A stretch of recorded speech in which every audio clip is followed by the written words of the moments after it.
Good morning, everyone. So welcome to the third series in our webinar na SPE 2020 today. So yung webinar na to is going to be very exciting today.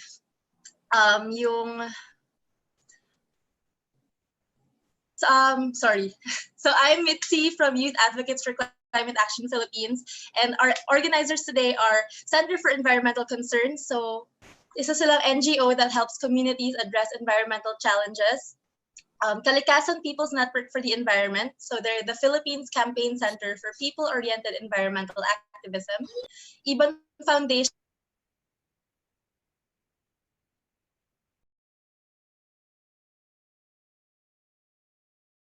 Aspirations of the People, Youth Advocates for Climate Action Philippines, an alliance of individuals, youth organizations, and student councils that advocate for immediate, youth-led, and genuine global climate justice. So right now, we are all currently accepting volunteers. So if you want to volunteer and you want to help more, to learn about the environment, to help our causes for the environment, feel free to just message their social media pages. So a few reminders lang bago tayo mag-start. Everyone except the speaker and the facilitator will be kept on mute.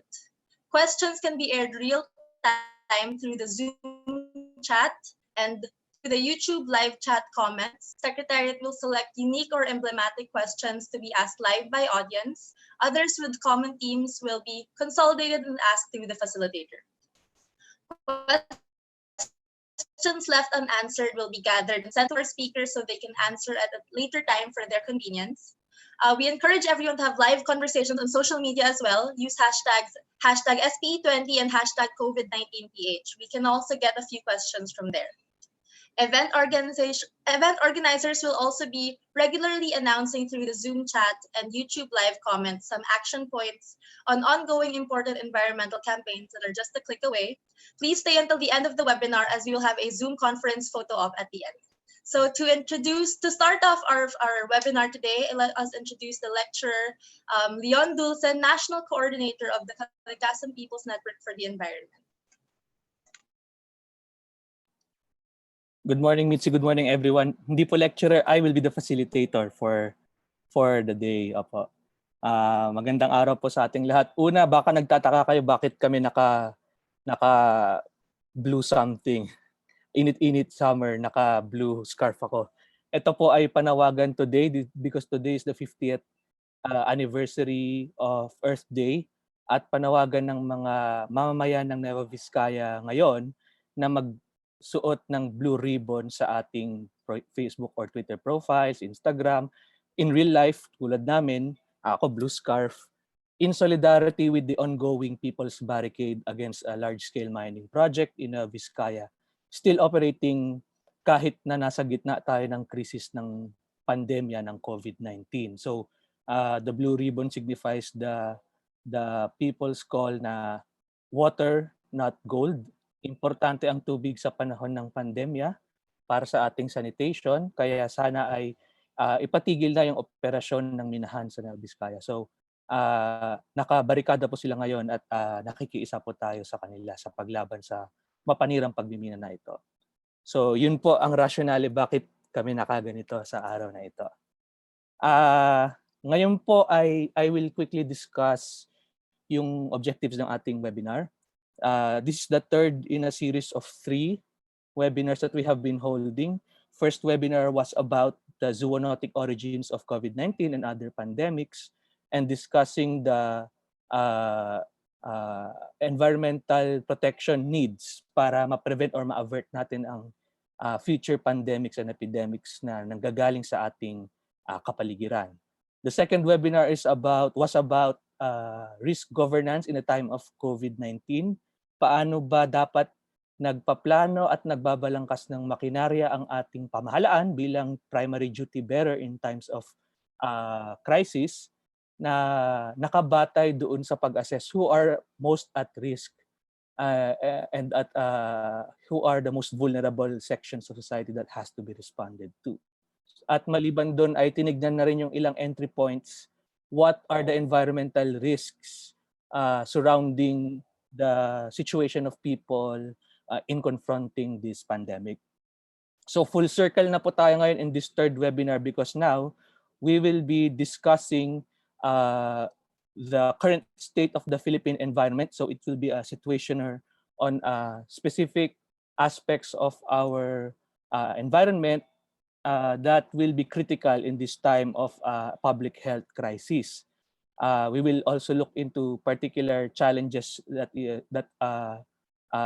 is presented by the COVID pandemic. So usapin ng tubig for instance, usapin ng pagkain, usapin ng basura, at iba pang mga usapin na makakaapekto sa ating kaligtasan sa panahon ng pandemyang ito.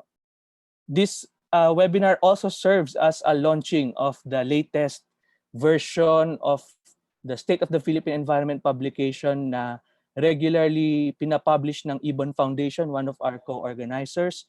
So makikita po natin mamaya yung latest data na naipon ng Ibon Foundation. Is an economic think tank that provides progressive analysis on the issues of the day. So ang ating magiging lecturer po ngayon, ang magbibigay sa atin nitong, actually excited na po ako dahil ito ay freshly gathered and analyzed data on the latest situation of our environment. So without further ado po, ipapakilala ko na po ang ating tagapagsalita sa umagang ito. She is a member of the Board of Trustees of the economic think tank Ibon Foundation and currently serves as its research head and executive editor. She finished her AB Economics degree at the University of the Philippines, Manila, and her master's degree on sociology at UP Diliman. So tinuro po sa amin nung facilitator nung unang webinar, this is how we clap in sign language. So sabay-sabay po nating bigyan ng masigabong palakpakan si Miss Rosario Bella Guzman.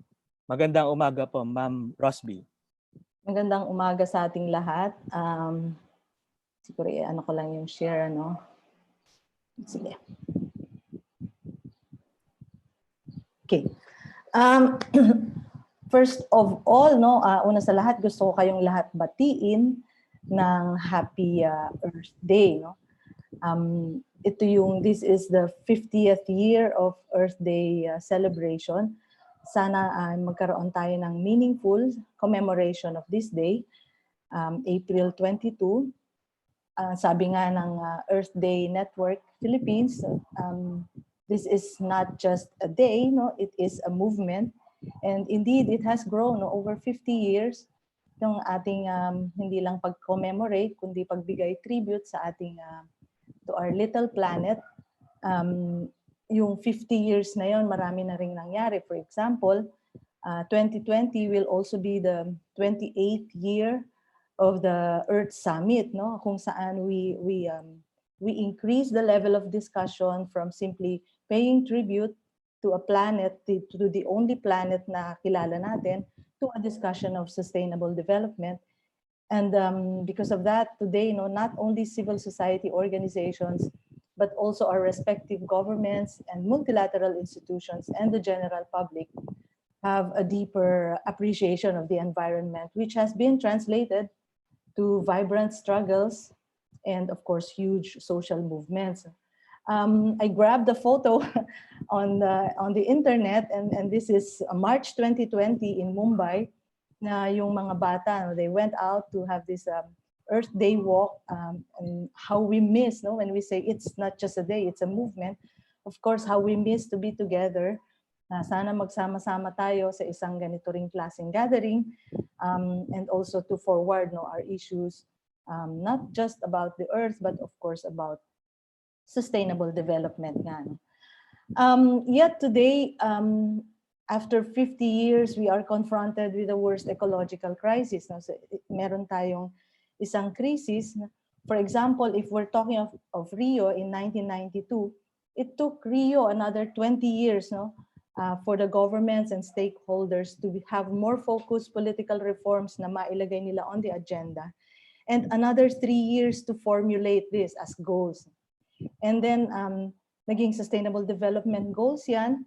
But now it's been 5 years. If we look now at the SDGs, we are now faced with what could be the worst pandemic. No? which has already been discussed in the second series of our webinar by Dr. Marilyn Balolong, na this pandemic actually has its ecological roots. So sometimes we ask, is it lack of knowledge? No? Wala lang ba talaga tayong kaalaman? Wala ba talaga tayong impormasyon? Is this just lack of information or lack of technology that we have reached this ecological crisis? Actually, no. If we look at the last, not just wag nang 50 years, if the last 40 years, it is actually the profit-motivated economic activities of few corporations and few individuals that have brought us this ecological crisis. Sila mismo yung may vested interest in resisting the reforms that we want to be introduced for sustainable development. So in the last 40 years, for example, yung profit-seeking has been facilitated by neoliberalism. And neoliberalism, as we all know now, is the unbridled utilization of our ecosystems na nagtutulak ng equally unbridled foreign investment and foreign trade.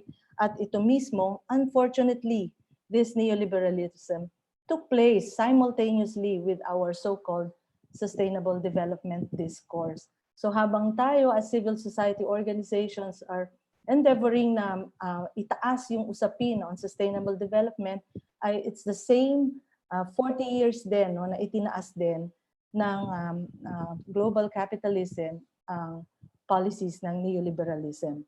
So in short, neoliberalism devastated our environment and impoverished our people. At ito ngayon yung nagbibigay sa atin ng vulnerabilities to hazards, to natural hazards and pandemics such as what we are having right now. In short, neoliberalism talaga yung siya yung plague na kailangan nating kaharapin.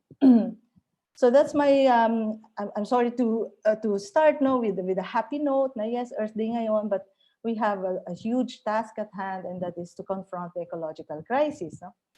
Now, secondly, siyempre, let me flex. Let me flex our new version or edition of the State of the Philippine Environment, o kaya ang tawag na namin is Let Us Flaunch, which is our blend of flaunt and launch, because we can't really have the usual lunch where we will have cocktails afterwards, magkukumustahan tayo, magyayakapan, and then we have yung circle, we circle like we gayahin natin ang isang globe where we can go around. No, we cannot do that now. So let me just flaunt this, if na-flex ko lang. We did the State of the Philippine Environment, as Leon said. Yung una ay 1997, only 5 years after Rio. Back then, the Philippine environment was already in hotspots, and scandals, in the middle of hotspots and scandals. So name it, we were there. Endangered biodiversity, nandun tayo, top tayo doon. Poison farms, yes, number 1 din tayo dyan. Nauna tayo sa Green Revolution before it was even implemented worldwide. Biologically dead rivers and lakes, we were there. Depleted marine life, top 10 din tayo sa air pollution in the 1970s up to now. And of course, the largest flash floods and mining disasters in human history. In the succeeding editions, the Philippines would also occupy a top place in the most vulnerable countries to climate-related risks and disasters. So yung condition natin would further worsen to the point that even our own government would stop producing its statistics on the state of the Philippine environment. So doon kami medyo nahirapan to come up with a new edition kasi hindi na niya yon pinopondohan. At pag tinanong mo siya, sabihin niya, wala na rin kasing mabilang na puno. Anong bibilangin kong isda? Ano pa ba ang mga rivers na kailangan kong itest? And then of course, walang budget at walang scientists to really test our ecosystems and come up with the real state of our environment. So the latest edition, guided by the same science, of course, and nagkaroon din ng release again of the compendium of the statistics, of the official statistics, sometime during under Gina Lopez of the DNR. We took advantage of that at ginawa natin ng update yung state of the Philippine environment, but also using art, because we want it to be more popular And we want our environment an interesting tale despite its sorry state. So gusto natin dapat mas popular siya, mas maintindihan siya ng ordinaryong mamamayan. And for that, we sought the writing and editorial assistance of Sani Afable, former editor-in-chief of Philippine Collegian, at saka yung very sophisticated artwork of Jennifer Padilla, si Poti, and of course assisted by our own graphic artist, si Chil Paralion. Ang magiting nating Ibon research team turned out the data. And in the book, you will see the introduction, of course, written by our executive director, si Sani Africa. Yung mga chapters niyan, ano ko na lang sa inyo, patikim ko na lang. No? If you, of course, it's better to get hold of the hard copy than the PDF file kasi nga, it's like a coffee table book, ganun yung kanyang size. So one chapter is one spread, and it's really for we thought of, for example, the 4th year or the junior high school as the audience, kaya very understandable siya and readable. So there are 9 chapters: the forests, land, marine and coast environment, kita dyan, freshwater resources, air, dirty industries, urbanization, climate change, and of course, the last chapter on revolution, charting real solutions. So our approach has been quite straightforward. No? So each chapter, except the last one, has the same flow. Ang flow niya, one is we will describe the state, which is consistently critical. Number 2, the culprits who have benefited from extraction and degradation, which are consistently the corporations, oligarchs, the politicians, the government officials, and certain individuals. And then each chapter will end with the government policies implemented doon sa paksa na yon, doon sa ecosystem na yon, which have been consistently neoliberal, pro-foreign, pro-business, and anti-environment, and of course, anti-people. So before siguro we share snippets, as I said to the organizers, maybe you can call them snippets, but we have chosen them carefully following yung unang discussion nila Dr. Balolong at saka yung ni Tony Lavinia as the second series pala yun, first yung kay Dr. Balolong. So we just chose some topics on the Philippine environment. But before we go into that, let me just remind you that yung lipunan natin is made up not of a triangle actually. It's a myth not to say na may tatsulok, because we are seeing now it's really very narrow. Parang sabi nga namin, it's a thumbtack. On the base of this of 22.7 million Filipino families, are families who are earning 10,000 pesos and below every month, and that comprises 29% of the Filipino families. And then next level, which is yung medyo less orange, is our families who earn 10,000 to 21,000 a month, and they comprise 37% of families. So yung base pa lang ng ating social or income classes would already comprise 66% of the Filipino families. So we move dun sa green color, no? Yan yung mga kumikita ng 21,000 to 60,000. So it's a huge, parang ang laki nung kanyang bracket, and they comprise 29% of the Filipino families. So it's actually middle class is a myth in the Philippine context kasi ang layo, no? And in fact, even if you're just earning 40,000, you don't even consider yourself middle class in the sense of the 1960s or 1970s middle class as described in American society. So huwag tayong mag-illusion, we're on the same broad base. So that would be already 29% yung green. And then it becomes very narrow, no? Narrower siya. The blue triangle ay 2.9% na lang of the families, and they earn 60,000 to 83,000. Tapos pakipot ng pakipot, 1.6% of families they earn 83 to 140,000 a month. Then 0.8% of families own 140,000 to 8 million pesos a month.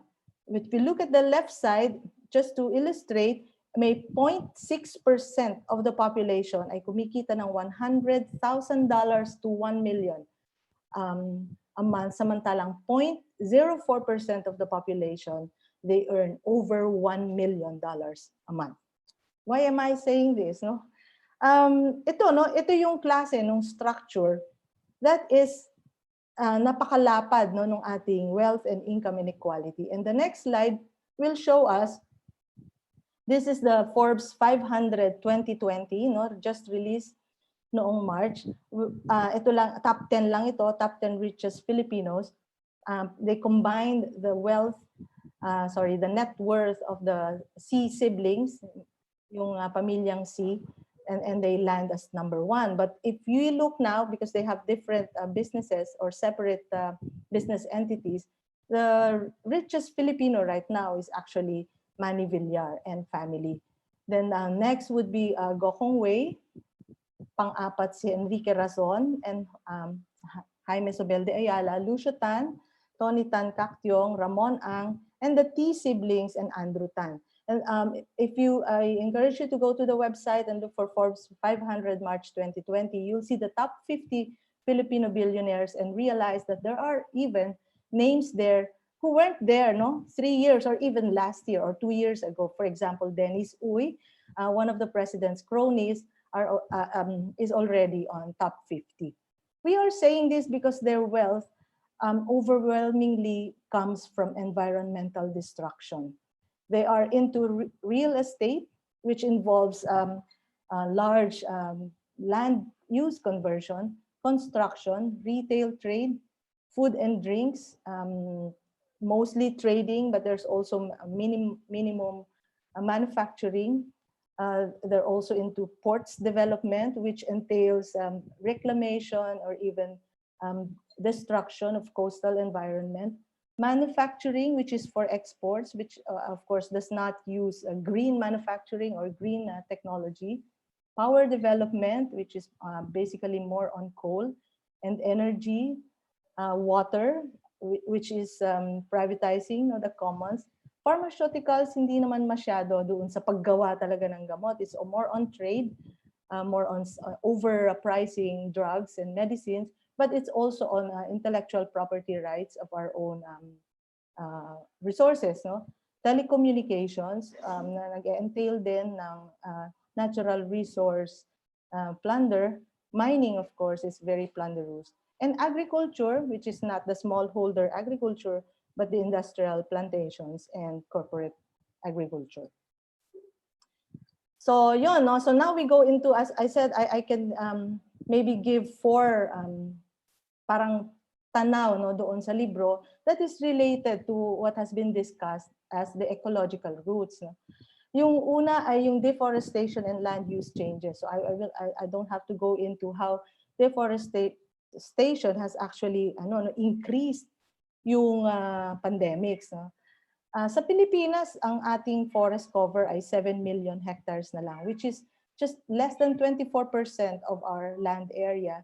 And I'm sure a lot of you will say that for our terrain and for the young geography that we have, mountainous and all that, ang kailangan natin para maging healthy yung ating environment at maging hindi bunsad ng maraming sakit at maging healthy rin tayo is that we need 54% forest cover.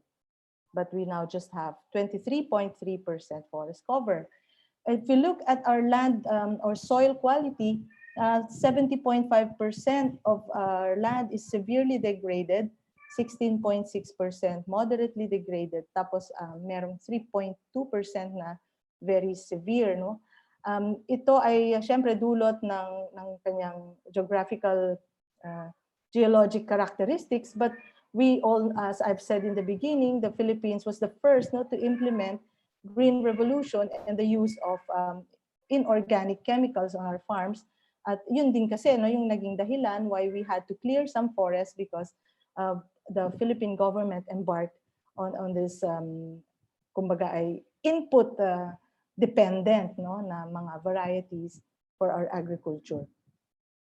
So to that parang tanong natin ngayon, I'm showing you how we have reduced our ecological integrity But at the same time, ano naman no, yung ginagawa ng government. So government priorities, on the left side, you are seeing an infographic, a familiar one. These are the large dams under the flagship infrastructure projects of the Duterte administration.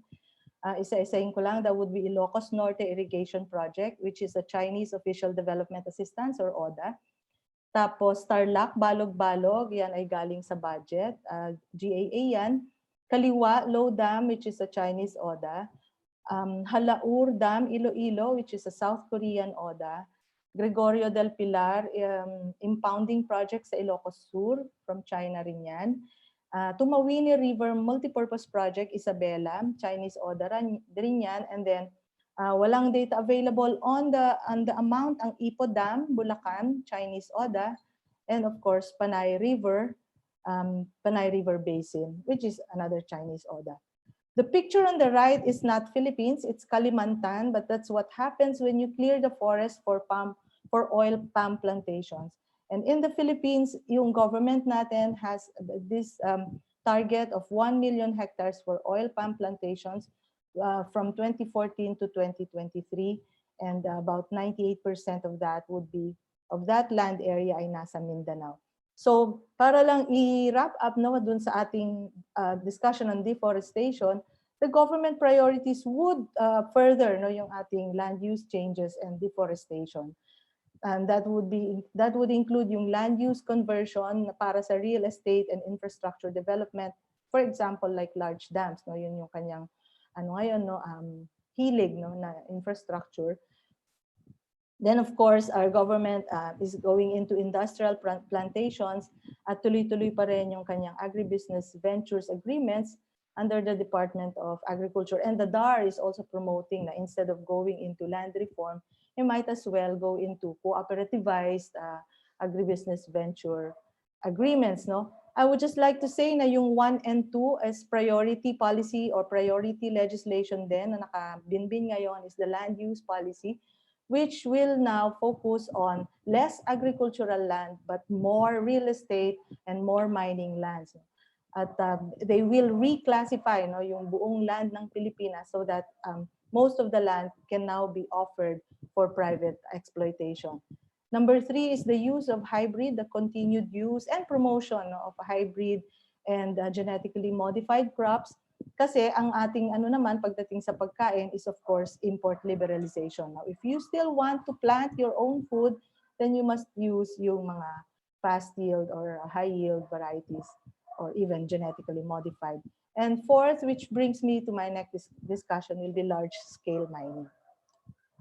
So yung pangalawa na we have picked out no, for COVID, SPE in the time of COVID, is the loss of ecological integrity. Pumili kami dyan ng dalawang destructive or dirty industries. One would be large-scale mining.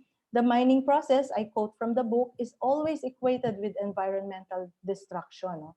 Deforestation, slope destabilization, soil erosion, water resource degradation, desertification, crop damages, siltation, alteration of terrain and sea bottom topography, increased water turbidity, and air pollution.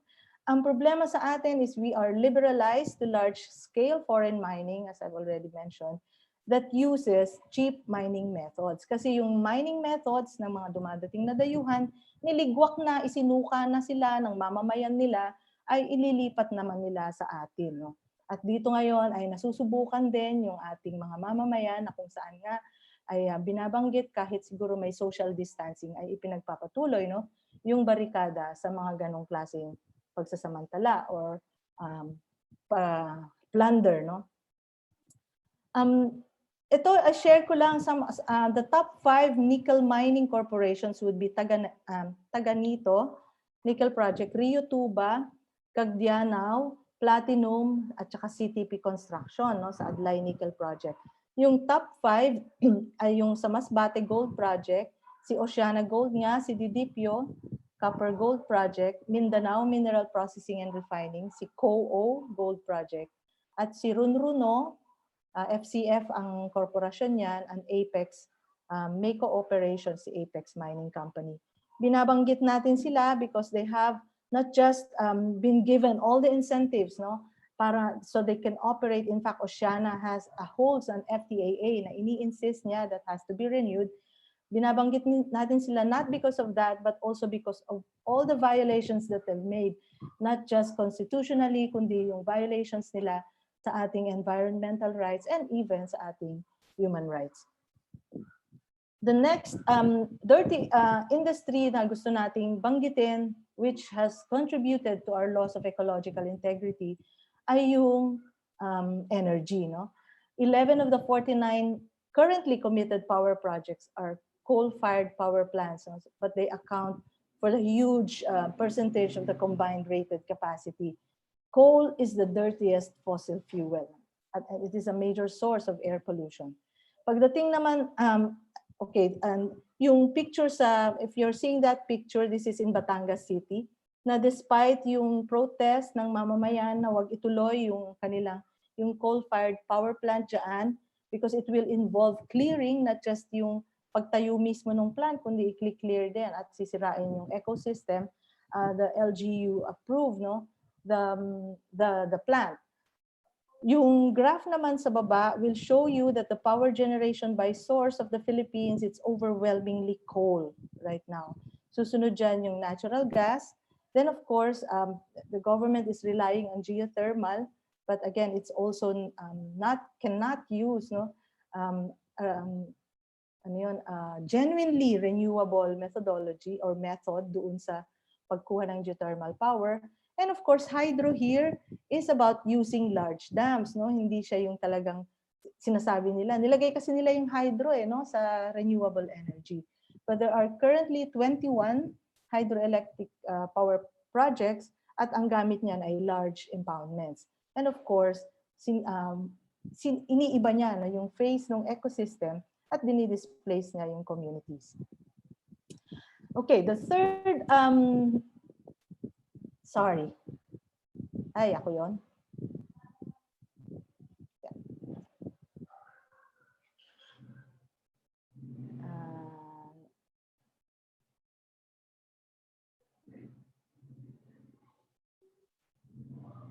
Hindi ako naka-screen share, no? Okay, share. Yep. You have to share your presentation again, Rosemary. Sorry. There you go. All right. Yung pangatlo ay urbanization and poverty, no? Sorry. So let me jump into that slide. This is the third, kumbaga ay menu, no, na gusto naming i-share, which is also called from the book. But this one, okay, let me explain muna, no? Bakit urbanization? Nabanggit na rin niya ni Dr. Balolong. Yung urbanization na mangyayari, kasi sabi natin, zoonotic naman, no, yung origin ng pandemic or ng COVID or coronaviruses. So nabanggit na natin mula sa nananahimik sila, no, doon sa forest, so wala na, deforested tayo. And then of course, nawalan din, no, ng integrity yung ating ecology, yung ating environment to even cope, no, with yung mga changes na yon, at lalo pang sinisira yon, no. So now we find ourselves na yung pandemic is in the urban areas. Pero I would just like to say na even yung urbanization that we're talking about here is not a product of industrialization or of being more affluent now that we have condominiums and shopping malls. Urbanization in the Philippines is a product of push factor from the rural areas na wala na talagang rural development, and we don't even have industries to speak of. And so the rural folk just flock to the cities looking for jobs, looking for livelihood. And now we have explosion of population in the urban centers. And nang nakita nila, nag-explode yung population, they called it urbanization. But it's not actually about development. And urbanization in the Philippines is always associated with poverty and diseases. No? This infographic, we released this recently, will show us that yung gustong social distancing, for example, ng 4 square meters of space around a person, which is a WHO standard, and using now yung ating statistics of the number of homes, at ano yung floor area, the average number of occupants in those homes, ay makikita natin that 14%, for example, of our homes ay 4 ang nakatira dyan, no, as an average number of occupants. but they can only occupy per person 2 square meters, no? And then 15% can occupy 2 to 4 square meters.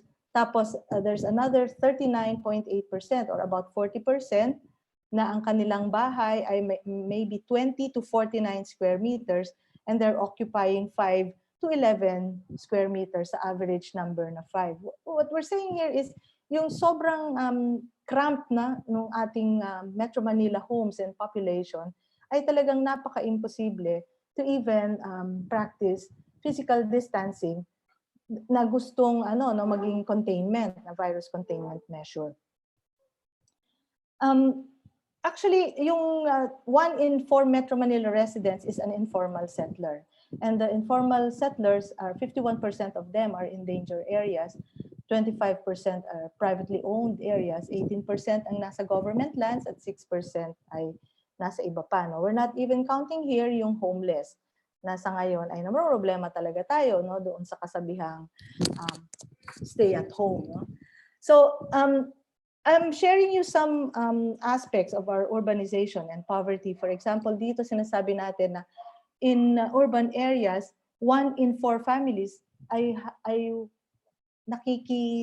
nakiki-CR lang, no? Or in fact, wala siyang improved sanitation facility.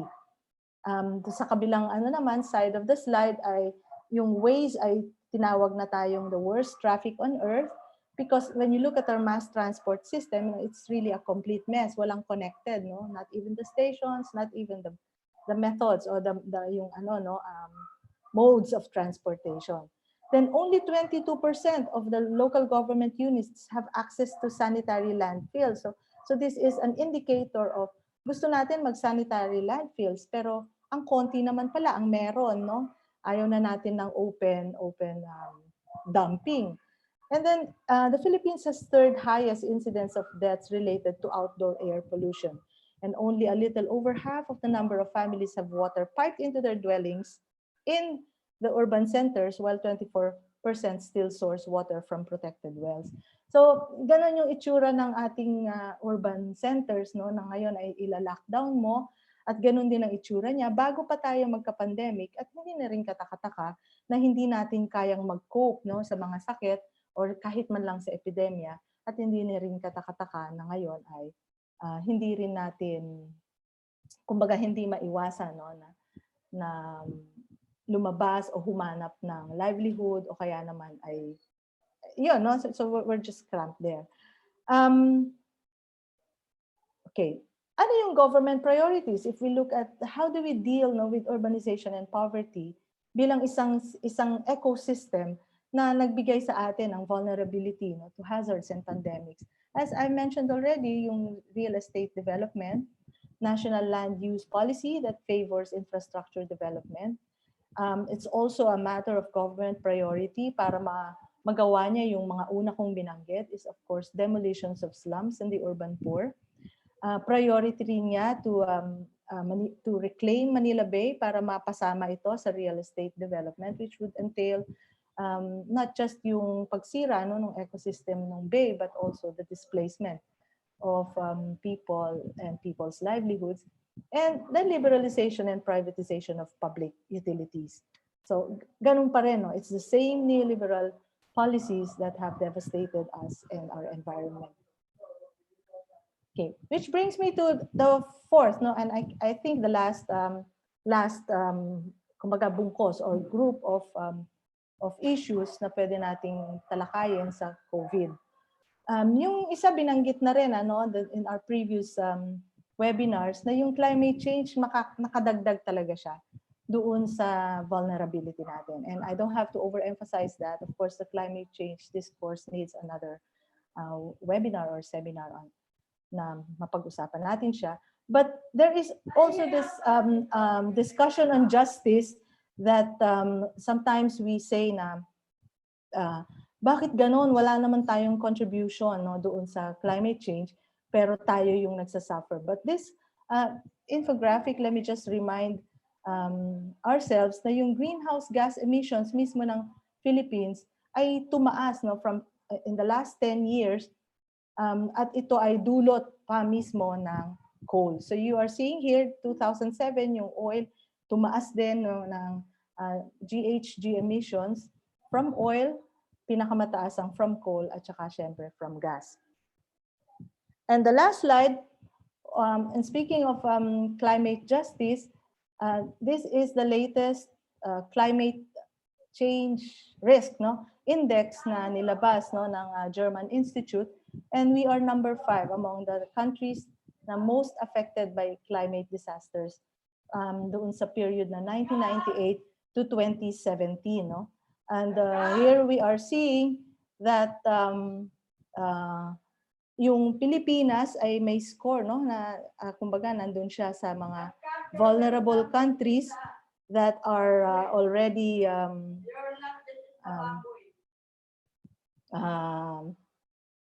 kumbaga nakakaranas ng death toll and number of events na makikita nyo dito sa may isang column.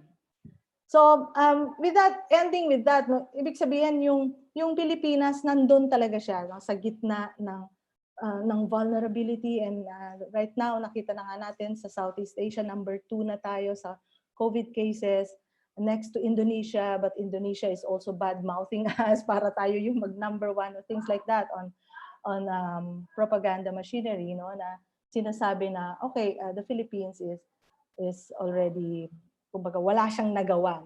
And we always look at the health system. Yung health system kasi natin privatized, our health system is overwhelmed, etc. But now, Earth Day, it's also time to look at the environment. Our environment is very much devastated, degraded. That has rendered us really helpless or very vulnerable to these pandemics. Okay, Leon, I would like to end with a happy note, since ito nga ay Earth Day, at lagi-lagi naman, the Philippines is in the kumbaga center, hindi lang nung environmental degradation, nasa sentro rin siya ng environmental movements. And I don't like to mention na we're also number 1 now. Yung ating mga environment defenders are number 1 also in terms of being harassed, killed, and of course their human rights violated.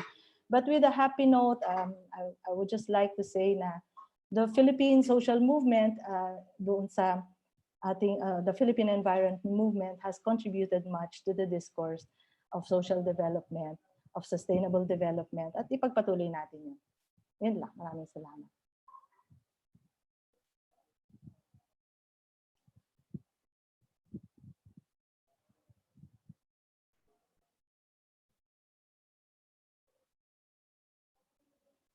Okay, sorry, nagkaroon lang ng konting kaguluhan sa aking desktop screen. Maraming salamat kay Rosby. Actually, you are 7 minutes early sa iyong discussion. Very, very tight yung ating discussion. Very full of insights kahit paano, Ang magandang punto na nakuha ko doon ay yung vulnerability. I think this is the core topic na kailangan natin tignan. Multiple layers of vulnerability ang pinapresent ng iba't ibang mga aspeto ng pagkasira ng kalikasan, exacerbating the situation we are facing right now na nasa public health crisis tayo. Whether you are a community facing mining, whether you are a community na can't do proper physical distancing kasi ganun talaga ang limitasyon ng tirahan mo, or a community na nahihirapang maka-access ng mga basic services dahil napaka unaffordable na dahil privatize ito. Yun yung nagiging problema natin ngayon, and yun yung consequence of having this state of our Philippine environment. So maraming salamat, Rosby, sa iyong pagtatalakay nito. Ilang reminders lang po muna at this point. If you are on Facebook or Twitter, you can extend our discussions ongoing using the hashtags SPE2020, and para makarelate doon sa mga nakamonitor sa COVID situation, hashtag COVID-19PH. Also, regularly na nag-a-announce sa chat, sa Zoom, ang ating secretariat sa mga action points. While we're discussing, you can take action already. There is an online petition by the residents of Omanhon Island in Eastern Samar laban dun sa mining operations nila na na tuloy-tuloy yung nag-ooperate, nag-ship ng ore yung Chinese vessels. May Blue Tuibon campaign ang mamamayan ng Vizcaya. So if you are on Facebook and Twitter, please wear it for a day or hanggang April 24 kasi meron pang Fridays for Future ang ating mga kabataan from Youth Advocates for Climate Action in the Philippines para ipakita sa solidarity natin na water not gold ang panawagan ng mga mamayang apektado ng mining ng Oceana Gold sa Nueva Vizcaya. So yun po while we're continuing with our discussion. Sige po, at this point tayo ay pupunta na sa panel discussion na magpapalalim pa ng ilang specific aspects of the state of the Philippine environment, especially in the context of the COVID-19 pandemic. We have 3 panelists right now. Each will be given 10 minutes to discuss yung mga specifics natin. And then after the initial na palitan namin ng mga panelists natin ay bubuksan na natin yung open forum for question and answer. So ulit po, if you have any questions at this point, ipadaan nyo lang po sa Zoom chat or sa comment section ng YouTube Live and our secretary will gladly take note of it and we will entertain live questions after this. Sige po, papakilala ko na ngayon ang mga magiging panelists natin for this part of the webinar. Ang una po nating panelist ay ang Director ng Development Studies Program of the College of Arts and Sciences in the University of the Philippines, Manila. He is one of the conveners of the Water for the People Network. Kami rin po convener dito. Let's welcome Professor Reggie Vallejos. Tech, can you pin the video of Sir Reggie para makita lang nila ang ating unang panelist? Si Rosby pa ang nakikita ko. Hi, Rosby. Anyway, sige. Papakilala ko pa yung isa pa nating panelist. Siya naman ay isang registered nutritionist dietitian and currently works as an instructor at the College of Home Economics in the University of the Philippines, Diliman. Let us also welcome Miss Anne Christine Rome, or Rome na lang daw po ang itawag natin sa kanya. Hi, Ma'am Rome. And also, last but not the least, our next panelist has served as marami po siyang nagawa na noon, naging youth convener, community organizer, project coordinator, researcher for various environmental conservation organizations. He is currently the Plastics in Healthcare Project Officer and Sustainable Health in Procurement Project Philippine Coordinator of Healthcare Without Harm, Southeast Asia.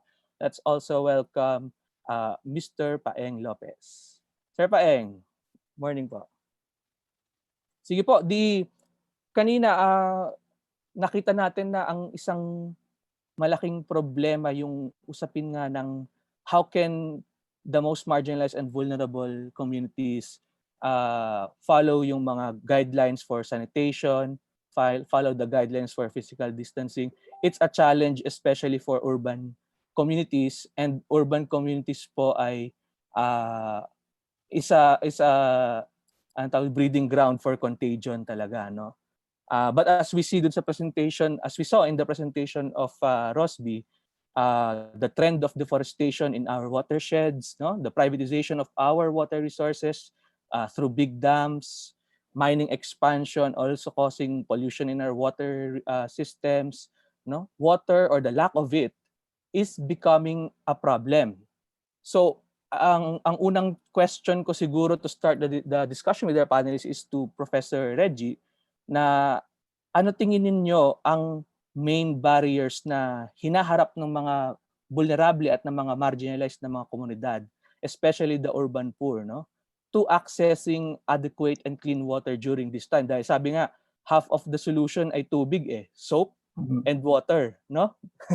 Sige po, Prof. Reggie, what do you think? Sige, magandang umaga sa lahat ng mga nakikinig ngayon dito, no? Tama yung binanggit kanina ni Rosby, no, na pag tinignan natin yung ating kalagayan, no, environmental situation ng ating bansa, ang laki-laki ng epekto, lalo na kapag pinag-uusapan natin yung mga access natin sa tubig. Isang malaking barrier siguro lalo na pag pinag-uusapan natin sa Metro Manila, no, ano yung nagiging problema, bakit walang access yung mga mamamayan sa tubig, ay una, privatized kasi yung ating water resources sa Metro Manila, no, pag pinag-uusapan natin yung sa Metro Manila. Nakakalungkot, no, ang sinasabi nga ng World Health Organization na dapat isa sa panlaban natin yang sa COVID-19 ngayon ay yung dapat palaging malinis yung ating pangangatawan, lagi tayong naghugas ng ating mga kamay, no? Panawagan nga rin ng mga water concessionaire na dapat araw-araw tayo naliligo. Kaya lang nakakalungkot kasi may mga lugar sa Metro Manila, no, na walang access sa tubig. Tama yung binanggit ni Rosby kanina, no? Pag pinag-uusapan natin yung communities, lalo na yung mga marginalized communities natin, no, maliit lang na porsyento diyan yung merong tuloy-tuloy na tulo ng tubig, no? Naalala ko tuloy nung nagko-consult yung Water for the People Network, lalo na nung last year, di ba? Kung natatandaan natin, 6.8 million na mga mamamayan sa Metro Manila ang naapektuhan ng water shortage, no? Isa sa mga naging consultation, sinasabi ng mga tao, wala namang kaming pamamaraan para makakuha ng tuloy-tuloy na access ng tubig, no? Lalo na kapag pinag-uusapan natin yung sa mga komunidad, no? Sabi ni Rosby kanina, no, 22% lang yung merong access yung nakatubo, no? Tapos yung iba mas kumukuha, sumasalok doon sa mga deep wells o mga protected wells, no? So yun yung nakakalungkot, no? Dahil diyan sa kahirapan, pangalawa kahirapan kasi nga walang kakayahan yung mga tao na bumili, no, ng tubig, no, napipilitan yung mga tao na pumaloob doon sa submetering na concept, no, na 1 meter para sa buong komunidad. So nakakalungkot 'yan kasi kung pinag-uusapan natin ang physical distancing, ang social distancing, no, kung 1 metro lang tapos isa lang yung pagkukuha ng tubig ng mga tao, dun iigib yung mga tao, no? So mawawala yung purpose ng social distancing. So isang napakahalagang tinitignan natin 'yan, no? Pangatlo, siguro bakit kulang ng accessible sa clean water kasi nga napapabayaan ng gobyerno, no, yung kanyang responsibilidad, no, para sa mga mamamayan, no. Dalawang parte 'yan, no, yung water, privatize niya.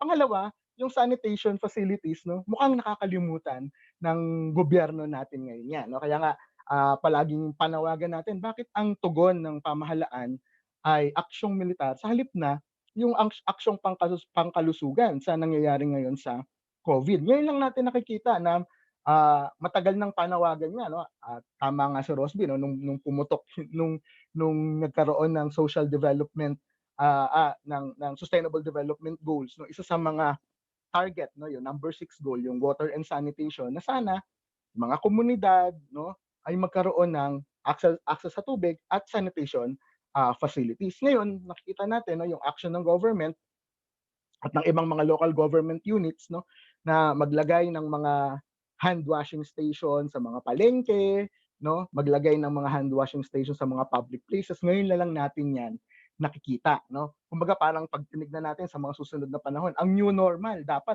'yan, no, na merong mga sanitation facilities, no. Pag sinabing sanitation facilities, may tubig at may sabon na gagamitin yung mga tao. So ito yung mga napapabayaan ng mga sa ngayon, no.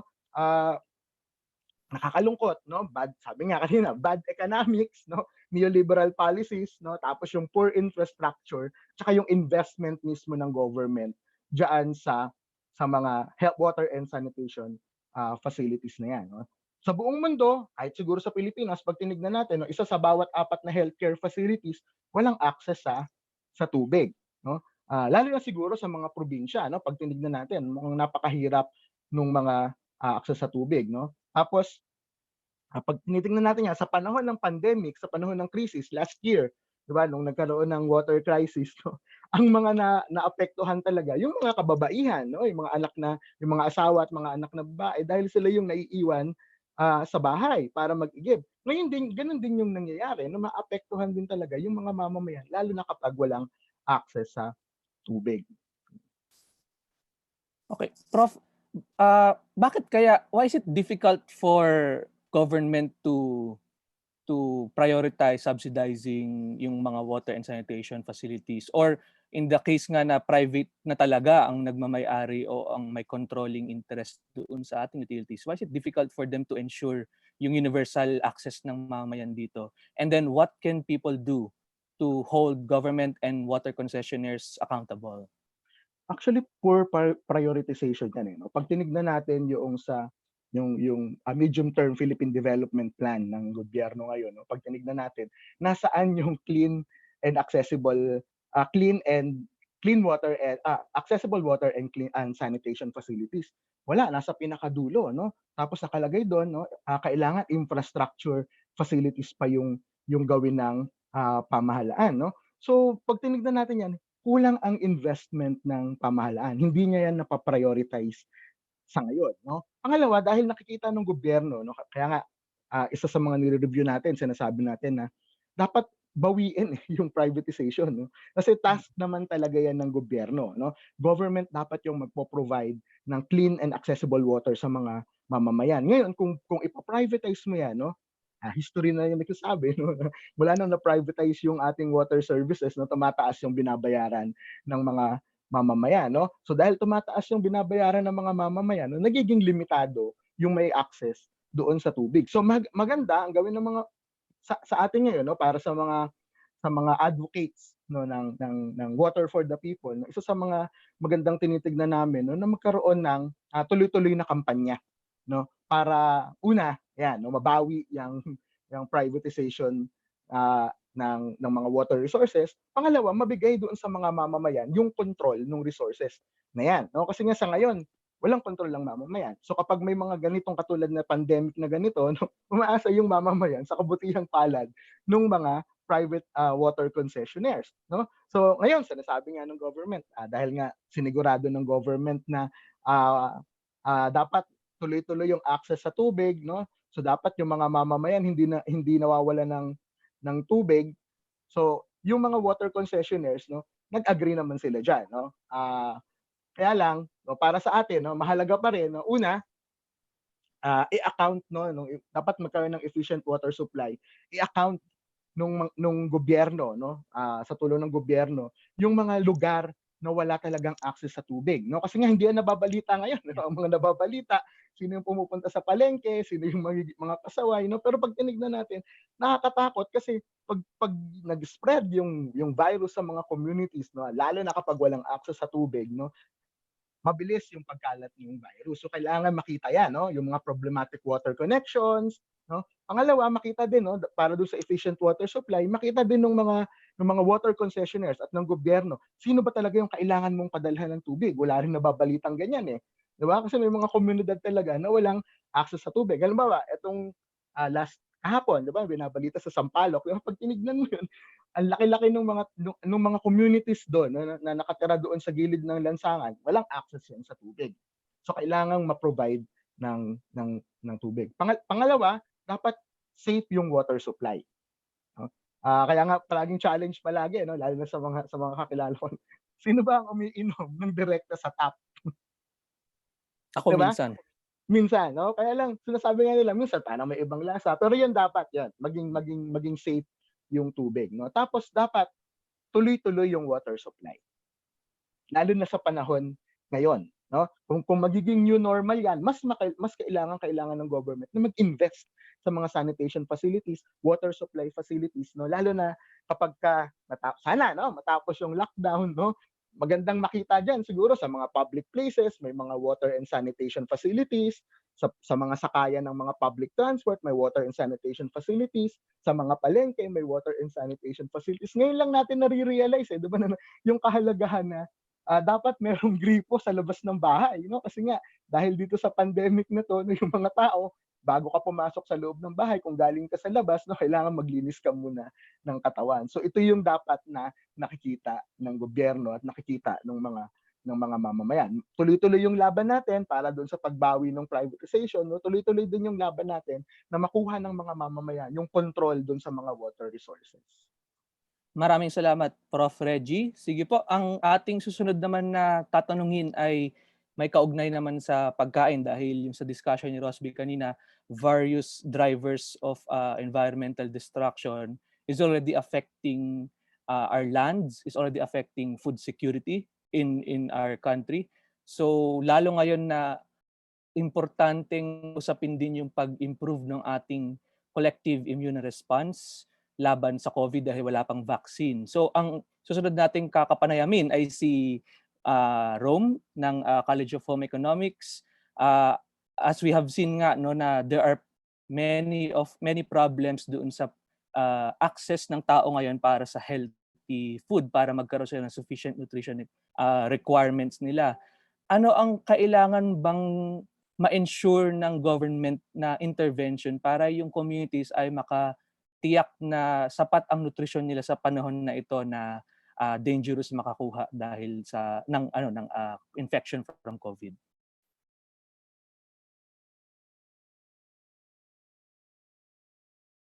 Hello?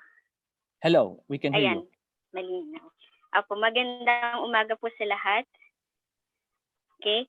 So, ano po ba yung pwedeng gawin ng gobyerno para ma-ensure na tama ang kinakain o natatanggap na food supply sa mga tao? Kasi ngayon, sa panahon ng crisis, Anton, nakikita ko na yung right natin sa tamang nutrisyon ay hindi ganon na ano man tawag dito, hindi gano'n nabibigyan ng pansin. Kasi yung mga LGU, no, kung ano yung karamihan, binibigyan na lang sila ng bigas, kasama na yung canned goods. Pero bukod dun sa pamimigay, dapat tinitignan din natin yung uri ng pagkain na ibinibigay.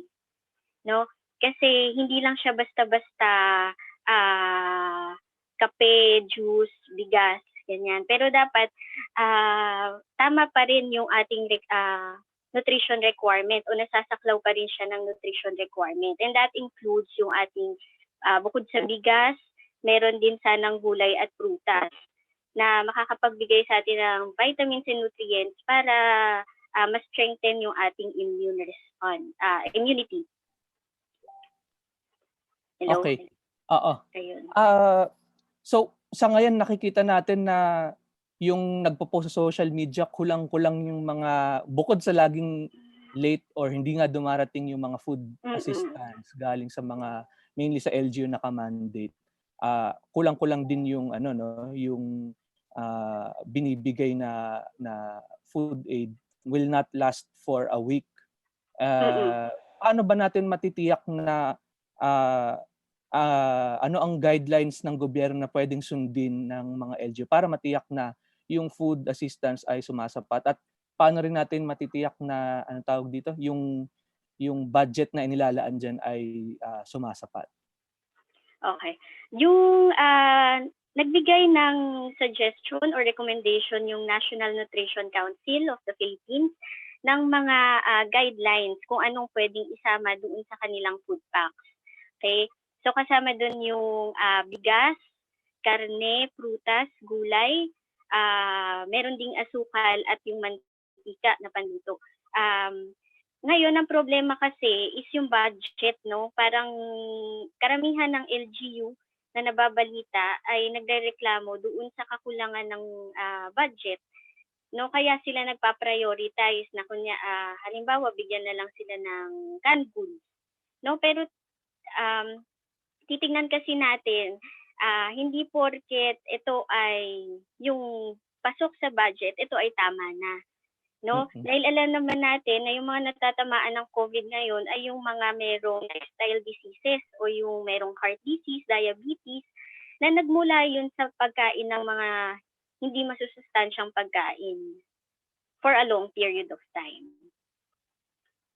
Okay, I see. So, ano tingin mo ang dapat na magbago doon sa the way the national government approaches the question of nutrition and food? Ano dapat ang magbago sa kanilang ginagawa in the immediate response, and siguro sa medium long term din, what should change in our food systems, in our food production siguro, para if this is not the first pandemic, we can be prepared for the next? Okay.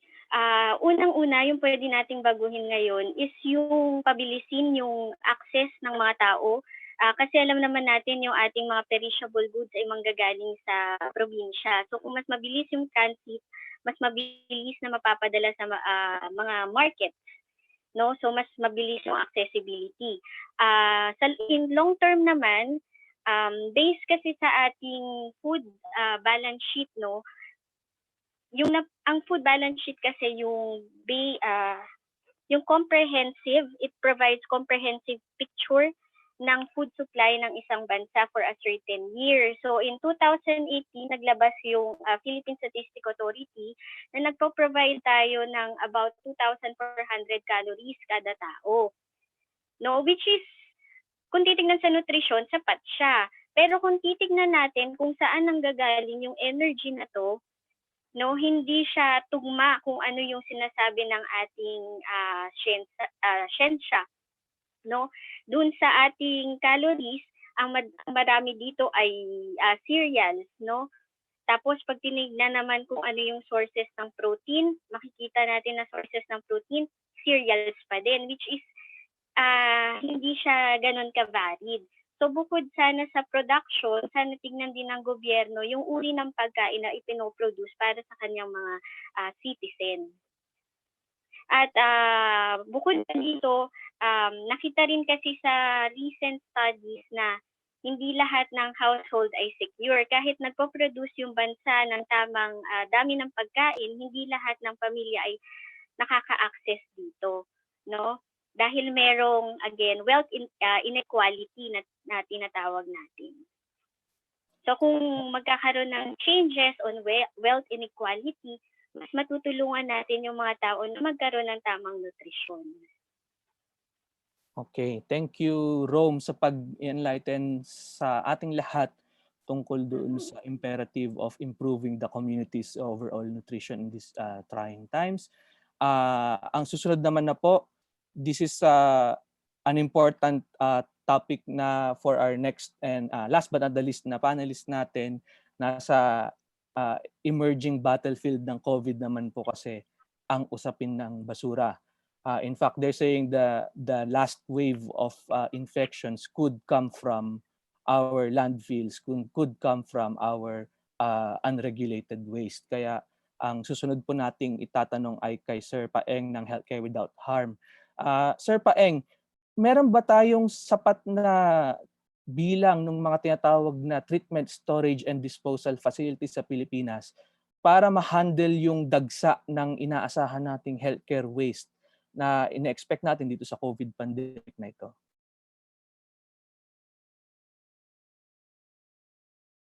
Sige, salamat dun sa tanong, Leon, ano. At maraming salamat nga po pala sa lahat ng mga nanonood at nakikinig sa atin ngayon. So before I answer the question, gusto ko lang sabihin na itong COVID-19, no, is foremost a health problem that our government failed to appropriately act upon, diba? So now it has taken root and has mutated into this massive governance, economic, social, peace and order, labor, education, transportation, food, agricultural, commercial, and now quickly becoming an environmental problem, katulad nga nung sinabi mo. So it's evolving, no, constantly the problem because of our failure to act upon it in the first place. So by all measures, I think it's safe to say that the shit, no, that censored word, has already hit the fan, no, kung pagdating dito sa atin sa Pilipinas. And it's in the spirit, in that same failure to act upon it, that we're now tackling this waste problem. So maganda yung tanong kasi appropriate siya. And then maganda din na diniscuss kanina ni Rosby yung point na 22% lang ng mga local government units natin yung may access sa mga sanitary landfills. Yung flip side nun ay, ang nangangahulugan dito ay, it's either yung mga local government units na yan ay walang landfill, therefore, ang meron lang sila ay dump sites pa din, which is illegal, no? Already, according to the Ecological Solid Waste uh, Management Act. So, going to answer your question now, lahat ng ospital na mayroon tayo, be it private or public na, so DOH controlled, supposedly ay mayroong kakayanan to handle all this waste that we're generating out of our response to COVID-19. No? So, meron yan infection control officer, meron yan pollution control officers who are adept. So, on paper, they ought to be adept pagdating doon sa pag-handle niyan. And hospitals are required, no, to have a facility para i-collect and i-keep yung mga waste na na-generate natin yan. And you have to also look at the fact na before our hospitals, no, before COVID-19 came into our shores, already our hospitals who are, diba, located doon sa iba't ibang LGUs na meron tayo are already facing a problem of waste management. Simply because, again, kulang yung ating mga waste management facilities, di ba? Yung dulo na pinupuntahan ng ating mga pasilidad. No? So kulang yung mga landfills na meron tayo. Marami pa rin tayong dump sites, and even then, kulang pa din yan to handle all our waste. So pupunta yan sa discussion ng circular economy, pero ibang topic din yun. No? Kaya na kailangan din natin pag-usapan inevitably. Pero again, yun. So yung problema na yun, supposed to be, ang mga hospital natin should be able to handle. No? Hindi nila kailangan ng special treatment. Kailangan lang nila sundin ang kanilang protocols na meron. And every hospital has to have yung infection control protocols doon sa facilities nila. So that means, no, yung hospitals, bago lumabas dun sa pasilidad ng mga ospital, yung mga waste na na-generate out of lahat ng aspects ng kanilang operation has to have been disinfected, especially yung mga hazardous waste, no, and infectious waste. So dapat yan, bago lumabas ng ospital, ay meron. Unfortunately, ayun, even before COVID-19, problema na ng maraming ospital sa Pilipinas kung saan pupunta yung kanilang waste after nila ito i-collect. So we have hospital members na. So we have another program at Healthcare Without Harm that we work with a lot of hospitals, not only in the Philippines but around the world. But hospital members, at least in the Philippines, have been telling us na yung isa sa malaki nilang problema ay yung waste nila sometimes takes months bago makolekta ng mga waste collectors where they are. And it's very prevalent doon sa mga lugar outside Luzon. No? So, Visayas, may problema dyan. Mindanao, may problema dyan. Visayas, parang isa lang yung facility that has the ability to disinfect outside the hospitals, yung kanilang hospitals. And that's in Cebu pa. So, they have to send their waste to Cebu para lang ma-treat properly kung hindi sila iwala doon sa kanilang proseso sa kanilang mga ospital. So it's a very big problem. So again, just to summarize, no, the answer is that yung hospitals may abilidad to manage, to handle yung waste na kanilang na-generate out of responding to the waste infection that's being brought by COVID-19.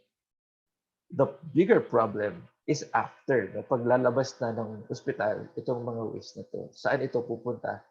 That's a problem as of the moment ay hindi pa natin kaya masagot, or the DNR, no, is not yet ready to, I think, to respond to. So that's a bigger problem.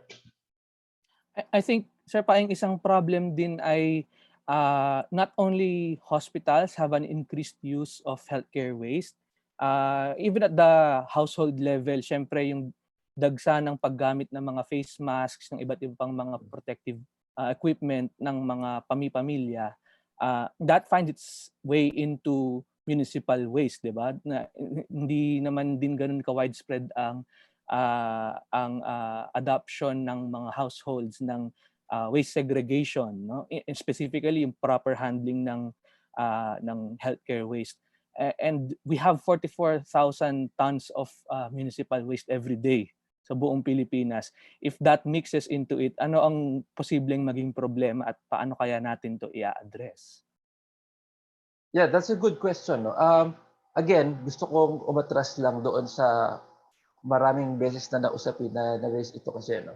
And most of the time, every time any type of infection comes around, lumalabas parati yung diskusyon na nakakatakot yung basura na nanggagaling sa mga ospital. But then again, katulad nga ng sinabi ko, yung mga ospital, meron silang infection control officers, meron silang pollution control officers. They know how to disinfect yung mga waste na nag-generate nila. As opposed to, yun, maganda yung point na ni-raise mo, sa mga households. Sa mga households, hindi yan nagagawa. Which is why, no, I think 2-3 webinars ago that we conducted, and isa yun doon sa mga topics na diniscuss. So, ano ang pwedeng gawin ng mga household? So we came out with a publication, but essentially what we're saying is that we've known the virus to die on its own. Pagdating sa, especially in the warm tropics. So less yung buhay nila.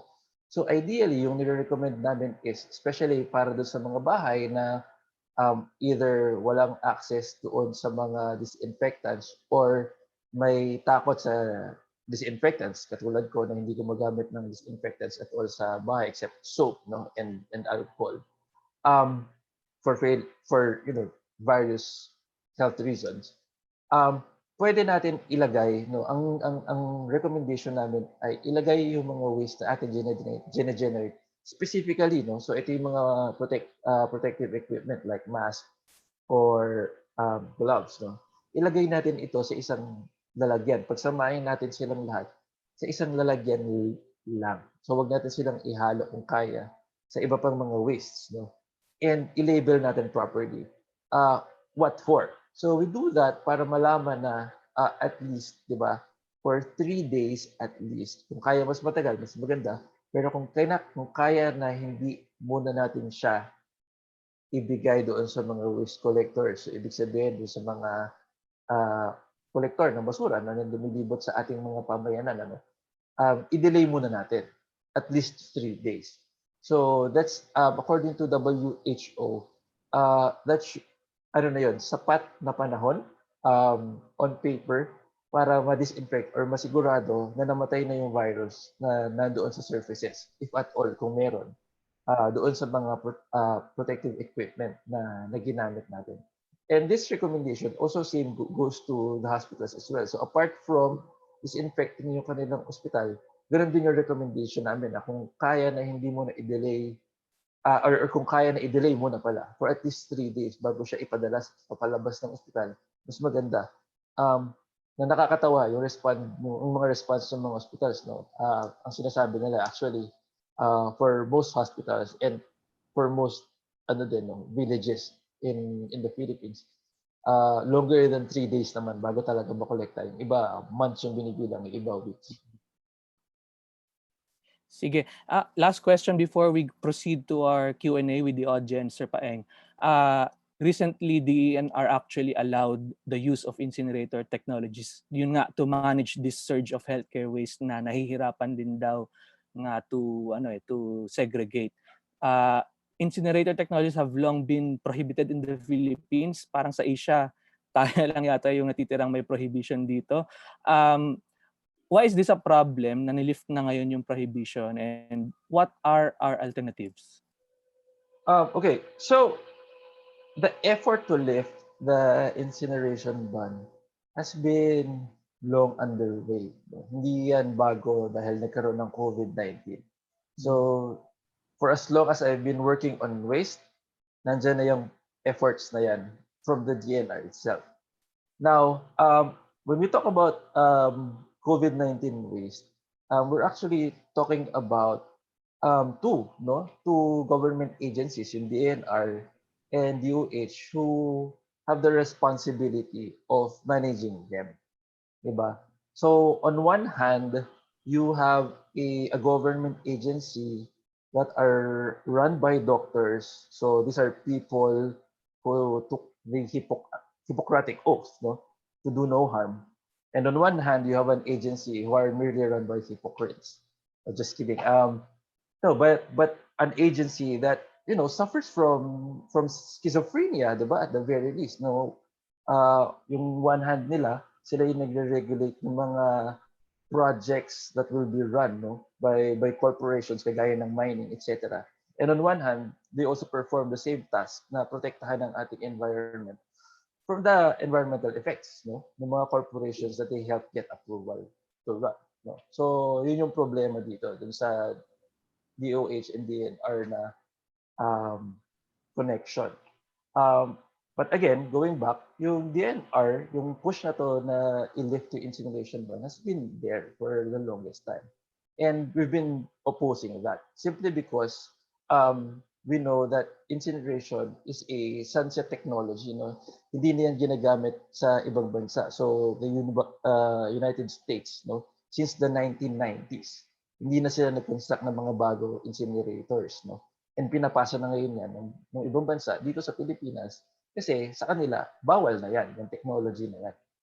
So, yan yung paggamit ng incinerators to deal with the COVID waste is one of the many ways para makuha ng DNR yung simpatya ng mga mamamayan na nakakatakot talaga ang COVID-19 waste at ang tanging paraan lang ay ang sunugin ng mga ito na hindi totoo, na kayang patotohanan ng UH na kaya mong i-disinfect ang mga waste na ito nang hindi sinusunog. And in fact, mas maraming paraan para hindi isunugin ito at para hindi malagay sa mas malalaking panganib yung mga mamamayan isa sa pagsusunog ng basura na pilit nilang tinutulak. No?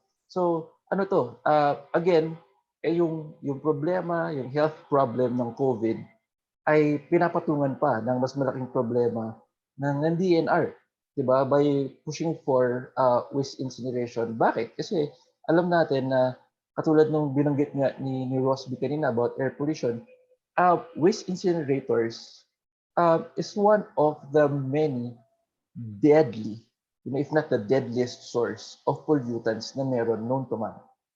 So yun. So DNR in a way it's actually pushing for a solution to a problem, no, which is actually a false solution, no.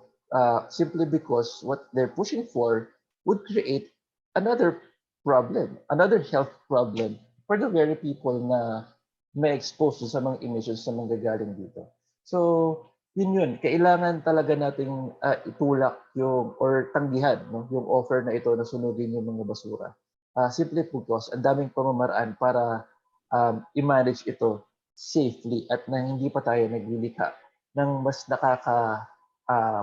ng mga panganib, no, na maglalagay sa ating mamamayan in a more dangerous situation na magiging vulnerable pa sila to more diseases. In fact, yung air pollution, maraming lumalabas ngayon na pag-aaral na yung air pollution is one of the contributors that makes people vulnerable to COVID-19. Okay, maraming salamat Sir Paeng, and I think on that note we will conclude our panel discussion and then we will finally go to the question and answer portion. Ito na po ang audience participation na hinihintay ng ating mga nandito ngayon sa ating Zoom conference. Sisimulan po natin ang ating Q&A with a live question. So meron kaming hinandpick na isang magandang tanong na dapat marinig ng lahat. Ito ay tanong mula kay Sydney Joseph Torrenueva. So can we request tech to unmute Sydney? And let's ask Sydney to air the question, please. Hello po. Good morning. Yes, go ahead. Hello po. Morning po. Ang question ko po kasi is that how can we give justice to our environment when we need these industries, mining industries, coal industries po, ganyan. And although we have explored science na po with the use of renewable resources and other sources po of energy, ganyan, it's not accessible po to the majority of the population kasi mahal po ang pag-access sa mga ito. So, ano po, may propose natin dito. Like, kasi we cannot cancel the mining and coal industries kaagad-agad po. But how do we plan to ultimately just lessen our dependence on that? Thank you. Okay, salamat Sydney. I think maybe Ma'am Rosby can answer first and then our panelists can also jump in with your particular angles sa issues. Rosby? Salamat sa tanong. Actually, yung tanong, kinapture niya yung buong aspirations natin for industrialization, sa genuine development for the Philippines. Nagsabog siya ng maraming feelings, ng maraming pakiramdam doon sa mga ganong issue. Pero tumbukin natin, yung mining industry ng Pilipinas is not contributing any to our development. Sinasabi natin lagi, yung minerals natin, sobrang tayo yung nasa top 5 in the world in terms of gold and nickel. Yung mga minerals na yan, kailangan mo sa industrialization. Pero yung mining industry na binukas ng ating pamahalaan is for foreign corporations or foreign economies to extract these natural resources, non-renewable resources, at para kunin nila yon sa sarili nilang industrialisasyon o sa sarili nilang industriya. Ang naiiwan sa atin ay kakarampot na export revenues, konting local revenues sa mga local governments, at syempre ay napakalaking environment destruction, displacement ng ating mga katutubo at ng mga komunidad. So actually walang end or hindi natin pwedeng sabihin na paano kaya yun, kailangan natin yung mining industry which is para sa atin is actually already a wrong premise, Hindi natin kailangan ang foreign large-scale mining kasi para sa kanila yon. Ang kailangan natin ay isang responsableng pagmimina na kung saan yung yaman natin, mayaman tayo ay miminahin ng sarili nating mga komunidad at ibabalik sa isang gobyerno which will plan genuinely ng isang industrialization na para sa ating lahat. And I think ganun din sa energy, yung sa energy naman, sinasabi na napakarami nating, ang dami nating resources, We have solar, may wind. Ang Pilipinas, nasa gitna siya talaga ng resource ng renewable energy. Pero walang technology that is being developed kasi sabi nga natin, yung world, sinabayan din talaga tayo ng profit-motivated interest na kung saan kahit merong napakahusay na scientist na mapapatakbo na niya yung mundo on solar, for example, ay pupuntahan ngayon siya ng mga malalaking energy corporations para patayin yun, yung ganong endeavor so that it will not compete with the profits of the energy corporations. I guess ganun din ang nangyayari sa pharmaceutical corporations ngayon in coming up with a cure to COVID-19. So ang sinasabi lang natin, ang talagang pinaka gusto nating i-promote as an environmentalist push is that meron tayong industrialization that is truly sustainable. Tinitingnan niya yung ating yaman, yung ating mamamayan na merong talino at meron ding mga kasanayan, tapos gagamitin niya yon para doon sa kanyang next generation. So I guess yung buong intergenerational equity, yun yung gusto nating i-push. At yung mga nabanggit niyang tanong, mining ngayon, coal energy, etc., ay wala talagang prinsipyo ng equity or even for the next generation. Okay. Maraming, I think may at least 8 questions na nasagot si Rosby doon na nakapila. Maraming salamat. Meron ding idadagdag si Sir Paeng. Yes. So para sa amin na especially yung sa mga nagpo-push for a circular economy. It's a question of realizing when to stop. We have to realize that we cannot run, yung a wasteful society on a finite planet. Diba? Especially now, dapat ma-realize natin yan ngayong Earth Day, na the way we're running things, the way we're extracting things sa ating planeta, it is also the same way that spells our doom na na-experience natin ngayon. Right? And para dun sa nagtanong, sorry, I missed writing his name. If you look around you sa kung nasaan ka man ngayon, if you're looking through the screen of a computer or a cell phone, etc., you would realize na yung mga tinitignan mong bagay na yan are all, lahat ng parts yan is extracted from, di ba, from the earth. Lahat yan. Pati yung notebook na pinagsusulatan mo, pati yung ballpen na ginagamit mo, baso, etc. Lahat yan, in-extract natin sa mundo. Subalit, ayun, dun sa yung question ng needing it again only arises upon, after yung need natin doon sa mga bagay na yun ends. Diba? So, ang nangyayari dyan, yung tendency natin ay itapon, to throw those stuff away. But there's no such thing as away, no? Yung away are yung landfills and dump sites na meron tayo, which are places na here and now for a lot of people. Diba?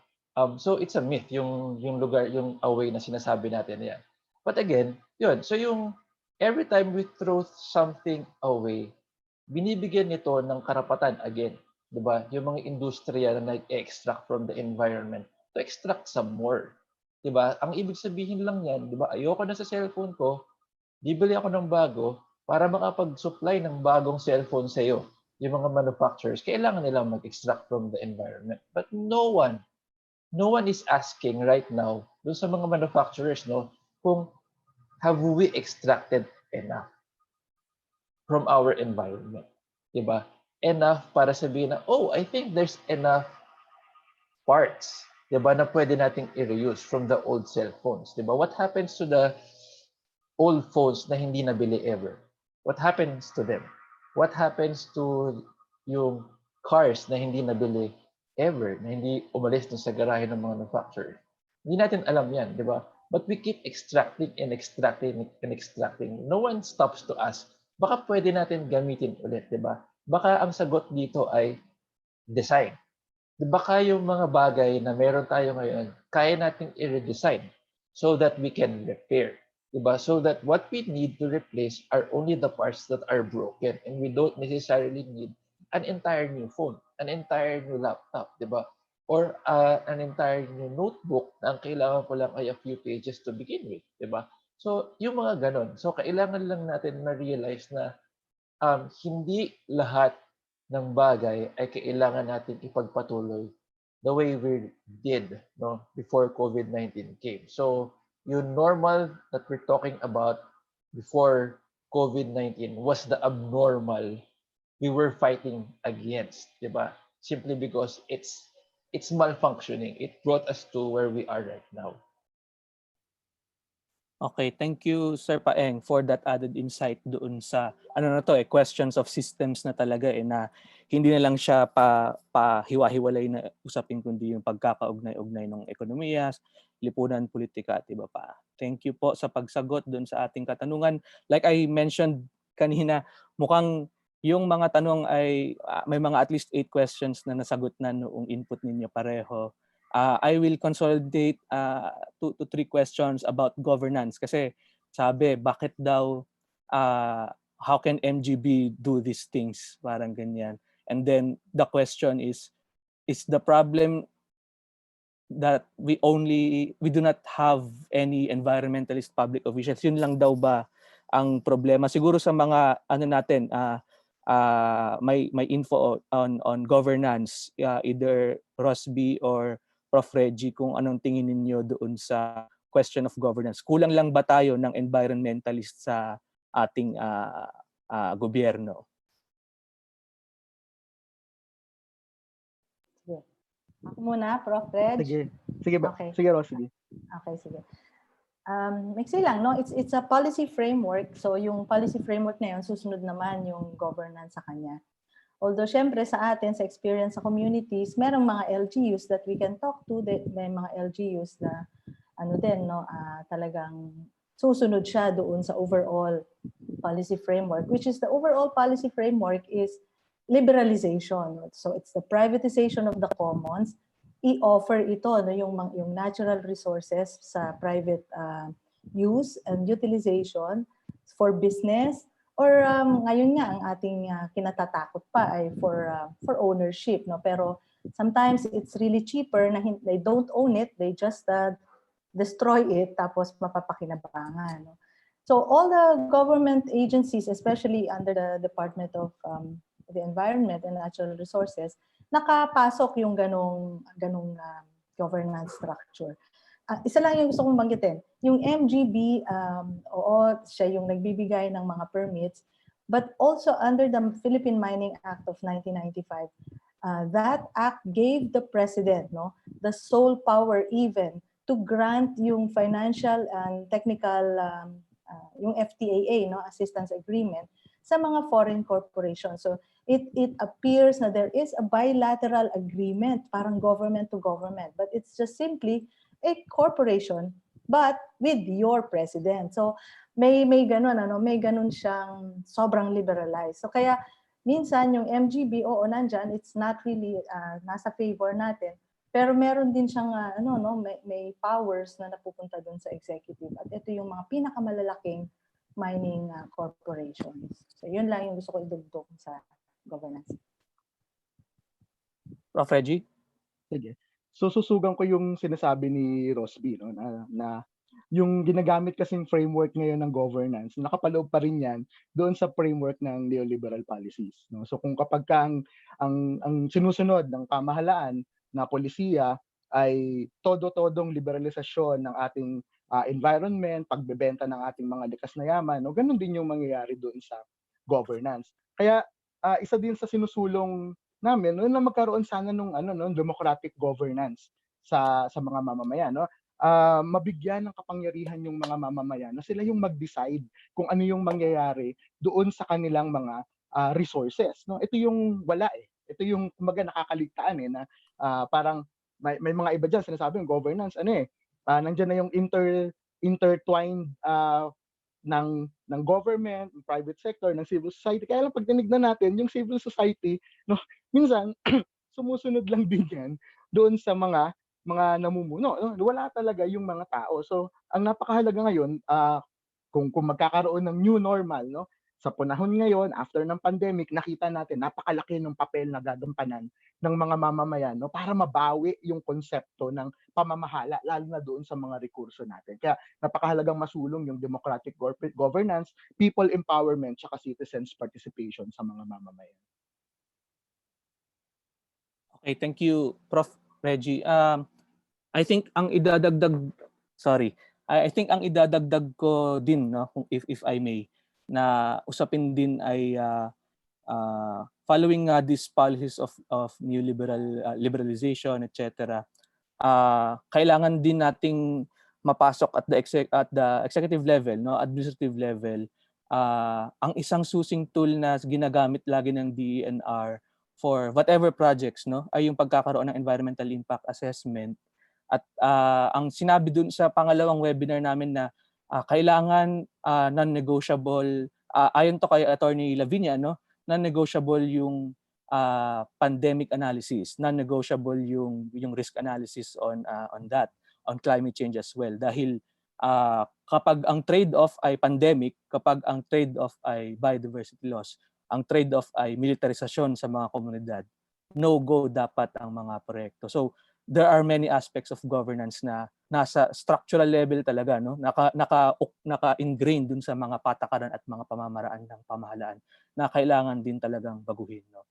Sige po, I would add that, and then let's get ready for another live question po.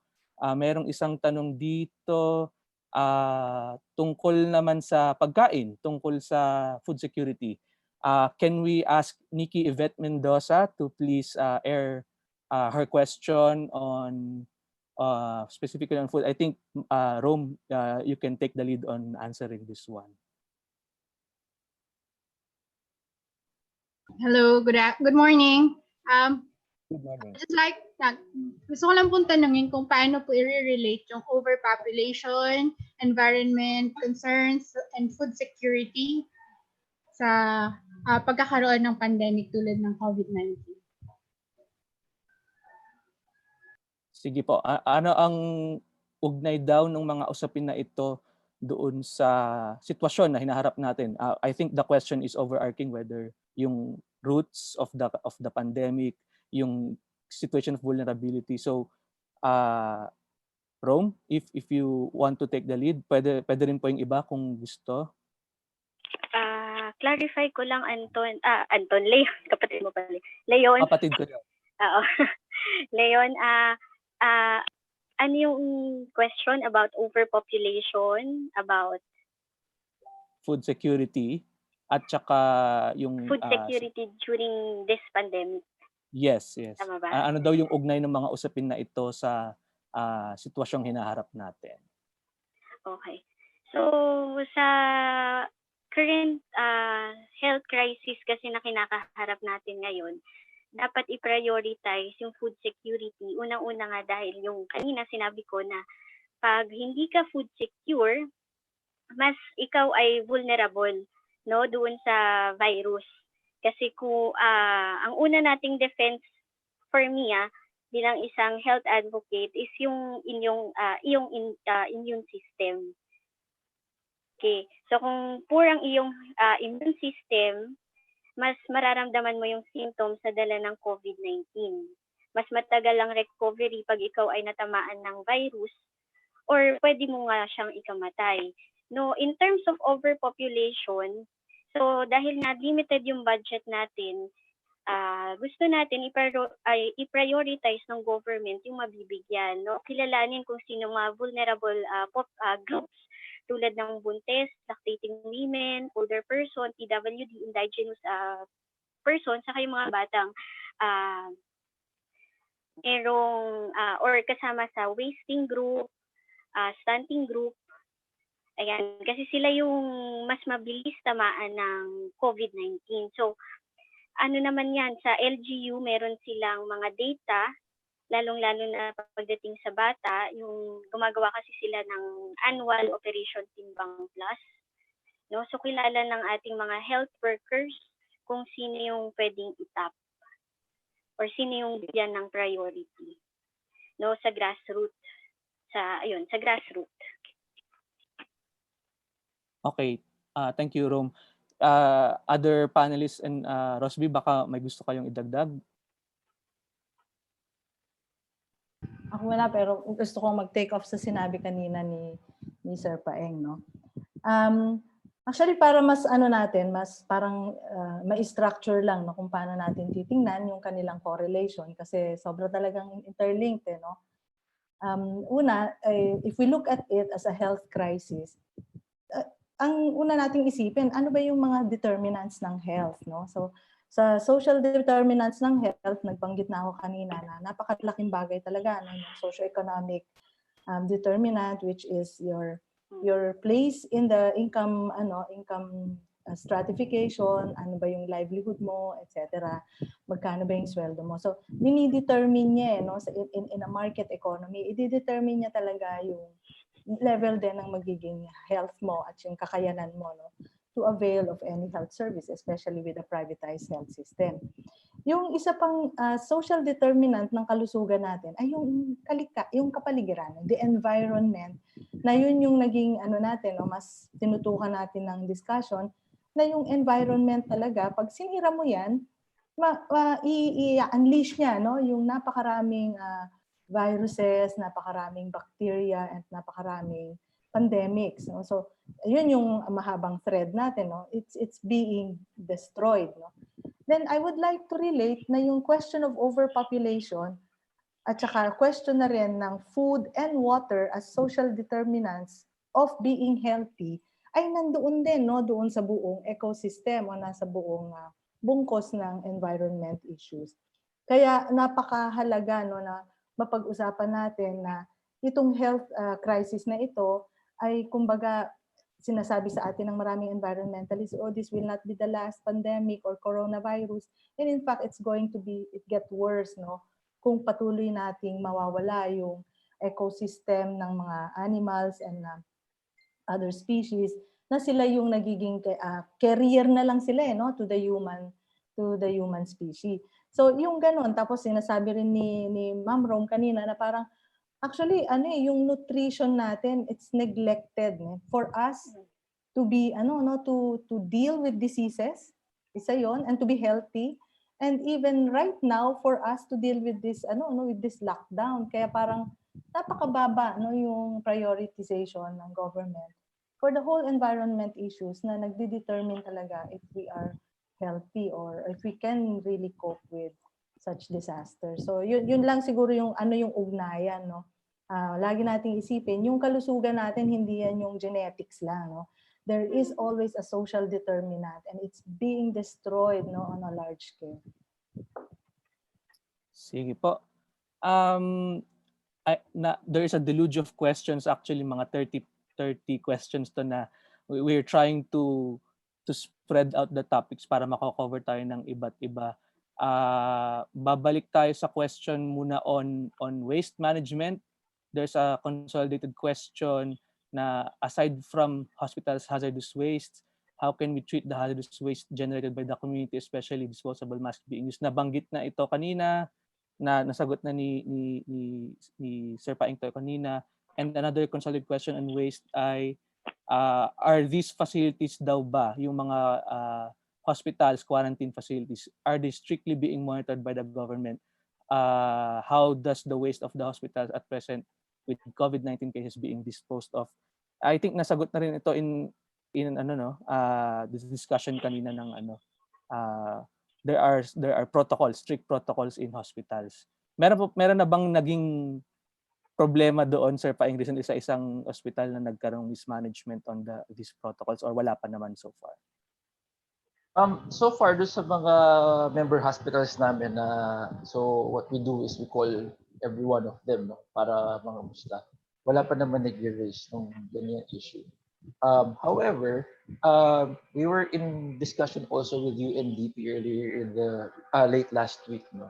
Yung isa doon sa mga discussions na napag-uusapan namin, yung mga non-hospitals na kinonvert into quarantine facilities, di ba? Katulad ng mga yung mga basketball courts na meron tayo ngayon, yung PICC na convert.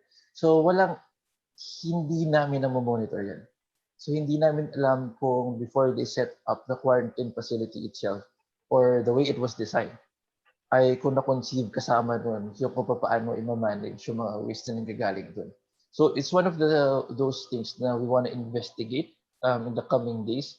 So I'm sorry, hindi ko pa siya kayang isagot, pero yung mga kinonvert, ibang issue yan. And I think ma-realize natin yan very soon kung ano yung mga problems na mag-a-arise dyan, not just for waste management, iba't iba pang pamamara. Okay, thank you. May isang question, I think this is important to be covered, tungkol sa environmental defenders. Nabanggit ni Rosby kanina na number 1 tayo, I think last year, no, sa global witness listing of being the most dangerous country for land and environmental defenders.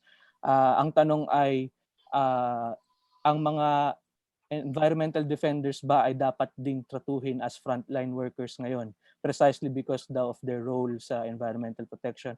Ano ang pagtingin siguro ng ating mga tagapagsalita? And I think environmental defenders span, indigenous peoples, farmers, everyone who works on environmental rights natin, no? Ano ang tingin natin? Should they be treated as frontline workers? And I think respected as frontline workers as well. Siguro Rosby?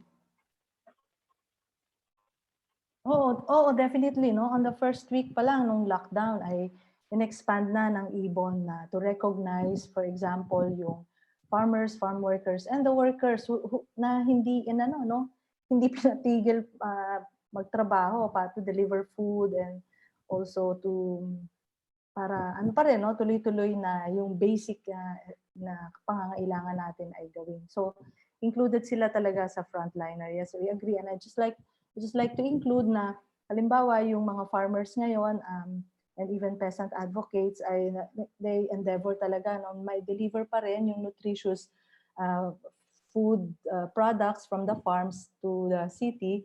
At yun, nasa front line din sila ng harassment and ng kumbaga yung rights violations na ginagawa sa kasalukuyang lockdown. Sige po.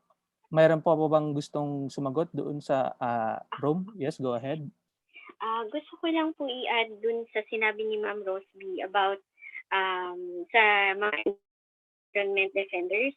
No, tandaan po natin na lahat po ng pagkain natin ay nanggagaling sa ating environment. So kung hahayaan nating masira ang ating environment, for sure tayo ay magugutom.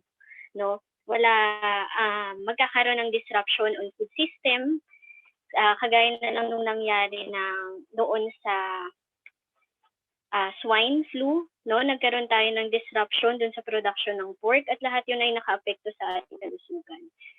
Yun lang po. Thank you, Rome. Sige, ngayon naman ay kukuha tayo ng question doon naman sa ating audience sa YouTube Live, no? Marami na ring dumagsa na questions, pero ito maganda to start din yung aspect ng discussion sa yung mga big questions to na meron daw tayong existing policies. Ito ay galing kay asan na yun? Nalito. Sorry, nawala ako sa chat. Ito pala. May mga batas po tayo para sa ating kalikasan. Ano kaya ang mga hakbang na pwedeng i-propose? Ito po ay galing kay Leo de Tagulaw para mas lalong mapaigting ang pangangalaga at pagprotekta sa ating inang kalikasan. So question of policy po. Ano siguro ang mga ma-recommend nating mga patakaran going forward, particularly in the environmental aspects of COVID? Sino po ang gustong mauna sa ating mga tagapagsalita? Sige, pwedeng ako? Okay, go ahead, Sir Paeng. Yeah, sige. Maganda kanina binanggit mo yun yung environmental impact assessment na ginagawa, supposed to be kinakandak ng DNR. May kakambal kasi yun, yung environmental impact assessment nung ito ay sinulat. Ito yung tinatawag natin na health impact assessment. So supposed to be lahat ng mga environmentally critical projects na dadaan kay DENR ay may kaakibat na environmental impact assessment at health impact assessment. No? Ang kahalagahan nito ay makikita mo din kung ano yung epekto nito hindi lang sa kapaligiran kundi dun sa mga mamamayan mismo, no? Na maapektuhan ng kung anumang proyekto na meron na itatayo or pinopropose itayo sa isang lugar. Ang sa kasawiang palad, no, unfortunately, yung health impact assessment na ito has been suspended, no? So it's laying dormant for a while now. So hindi siya nakokonduct kasabay ng EIA. But there's been tons of effort from the Department of Health, no, to revive HIA as a policy that goes together with environmental impact assessment.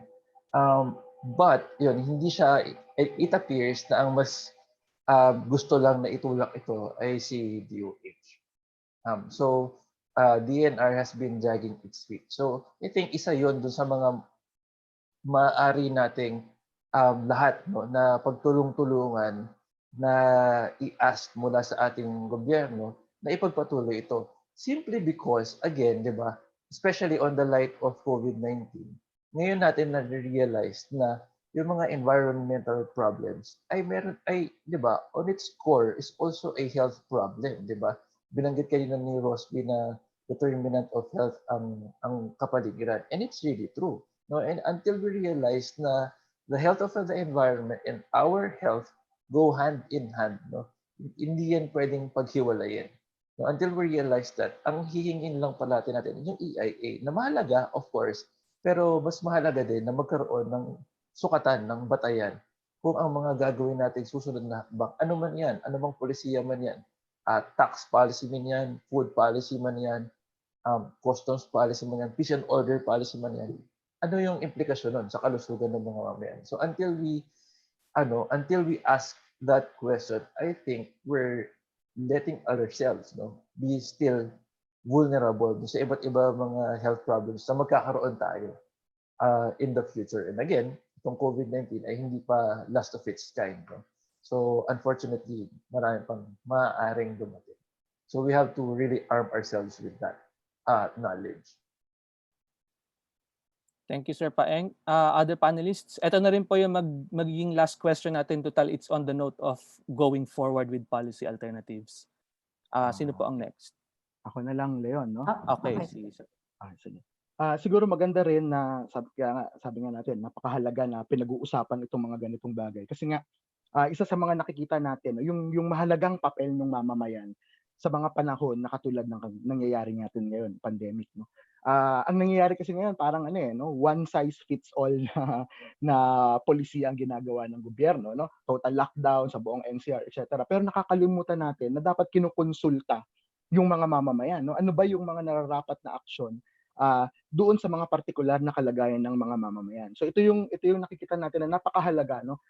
Sa mga susunod na panahon, ngayon hanggang sa mga susunod na panahon, yung mabigyan ng kapangyarihan yung mga mamamayan na makapag-decide para sa kanilang mga sarili. Yung citizens participation tsaka people empowerment ang napakahalaga ngayon sa mga, lalo na kapag pinag-uusapan natin ano yung mga gagawing mga hakbang ng mga mamamayan at ng pamahalaan, no, sa mga susunod na panahon. Sa kanila dapat manggaling yung mga suhestyon, yung mga rekomendasyon, kasi nga sila yung lubusang maaapektuhan ng mga ganitong klaseng mga krisis, ganitong klaseng mga pandemya. Thank you, Prof. Reggie. Okay, Leon, short Yes, note go lang, no? ahead. Nagsimula ako doon sa pag-commemorate, no, ng napakahaba na rin naman nating struggles, and ako, I would like to say na, for example, sa atin, sa Pilipinas, ang daming magagandang batas na, no, na nailabas para ma-forward natin, no, yung sustainable development natin at yung environmentalism, no. I can name, for example, yung Clean Air Act, Solid Waste Management, and others, no, na produkto yun talaga, no, ng hard work ng civil society organizations and the social movement. Wala doon nagmumula from the top, no? Lahat yon nagsisimula doon sa ating analysis, and then syempre ay struggles in order to come up with those beautiful laws. On the other hand, ay marami pa rin, no, na nag-exist na batas na kumontra rin, no, doon sa mismong mga magagandang na i-propose na natin, and I think we should begin by repealing those laws, no? So una na dyan syempre yung Philippine Mining Act, the Fisheries Act, no, ay the Fisheries Law ay talagang napakaano rin niya, no, na deplete niya yung ating marine resources, and other laws na ang tungo lang talaga ay walang pakundangan, no, o walang habas na pagsira, no, doon sa ating kapaligiran. Pero moving forward, I guess galing na rin naman ito yata sa CEC, sa ilang mga forums natin, is to put an overarching principle, siguro hindi lang as insertion sa ating constitution, but insertion sa lahat ng ating batas, that there should be a recognition talaga of the people's right to a healthy environment. Kapag ganun yung pananaw na yun, it really runs counter, bumabangga talaga yun sa neoliberalism. And maybe we can spend a lifetime until the next coronavirus fighting for that. Okay, thank you, Rosby. Rome, would you add something, or okay na tayo? Rome, go ahead. Nakamute ka. Ayan. Hello? Ayan. Gusto ko lang po ulit i-reiterate yung ating konsepto ng healthy diet, which is defined as yung pagkain natin ng sapat, iba-ibang klaseng pagkain, no? Pero base sa ating rekomendasyon ng SNRI, ang yung pinggang Pinoy, kalahati ng pinggang Pinoy ay naglalaman ng prutas at gulay, no? Or almost 3/4 ng pinggan na yon ay galing sa root crops, plant-based, no? So para po sa lahat ng tagapakinig, no, mas gusto po natin o ini-encourage po natin ang mga tao na kumain ng mas maraming plant-based food. Bukod po sa ito ay mura at masustansya, ito po ay nakaka-contribute sa isang healthy environment, no. Ang ating mga plant-based foods ay nakaka-filter, no, ng carbons na nagmumula sa iba't ibang industriya. So kung mas marami tayong food production ng plant-based, mas nalilinis yung kalikasan, no. Aside from that po, siguro yung call na lang to strengthen the support for food production, local food production in farmers, no? Mas masustansya po ang pagkain na nagaling sa ating sariling bansa. Kasi pag tinanggal mo ang pagkain sa isang source, bumababa yung nutrient level niya. Kung galing pa siya sa abroad, import, mas mababa yung nutrient content. Yan lang po. Maraming salamat, Rom. And thank you sa lahat ng ating panel, sa ating lecturer for this very successful discourse on the state of the Philippine environment. This concludes our question and answer.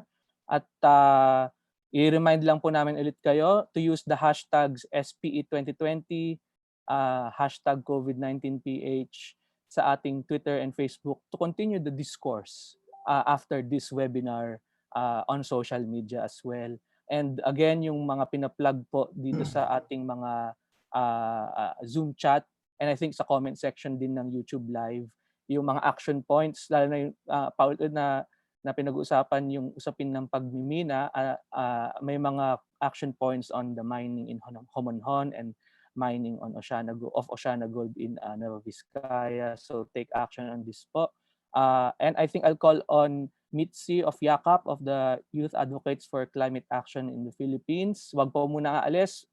If we can extend for 10 minutes lang ng konti dahil meron pang synthesis. Mitzi, anything else to plug? Hi everyone. So before we have our photo ops, we would like to invite you to our ongoing online campaigns. So first, meron tayong Facebook DP frame na pwede niyo makita sa ANVIC official Facebook page. Gamitin natin yung Facebook frame para makapagpakita ng solidarity natin with the Nueva Vizcayans against Oceana Gold. Pwede din tayo mag-selfie with a blue ribbon or anything blue and use hashtag Oceana Gold out now and hashtag defend the defenders and post it online para pwede natin magamit at ma-post and ma-reshare. Meron din tayong change.org petition on mining operations in Homonhon, Eastern Samar. Yung link ay nasa comment section. Meron din tayo sa Friday, may Global Climate Strike online ang YAKAP, and in-invite ng youth, lahat ng tao, hindi lang yung mga kabataan, na gawin yung hashtag Climate Justice Challenge. Just take a picture of yourself with a climate sign and use hashtag Defend the Defenders and hashtag Fight Every Crisis. And tag us at YACA Philippines, YACA Philippines. So ayan, meron tayong photo ops before the conclusion.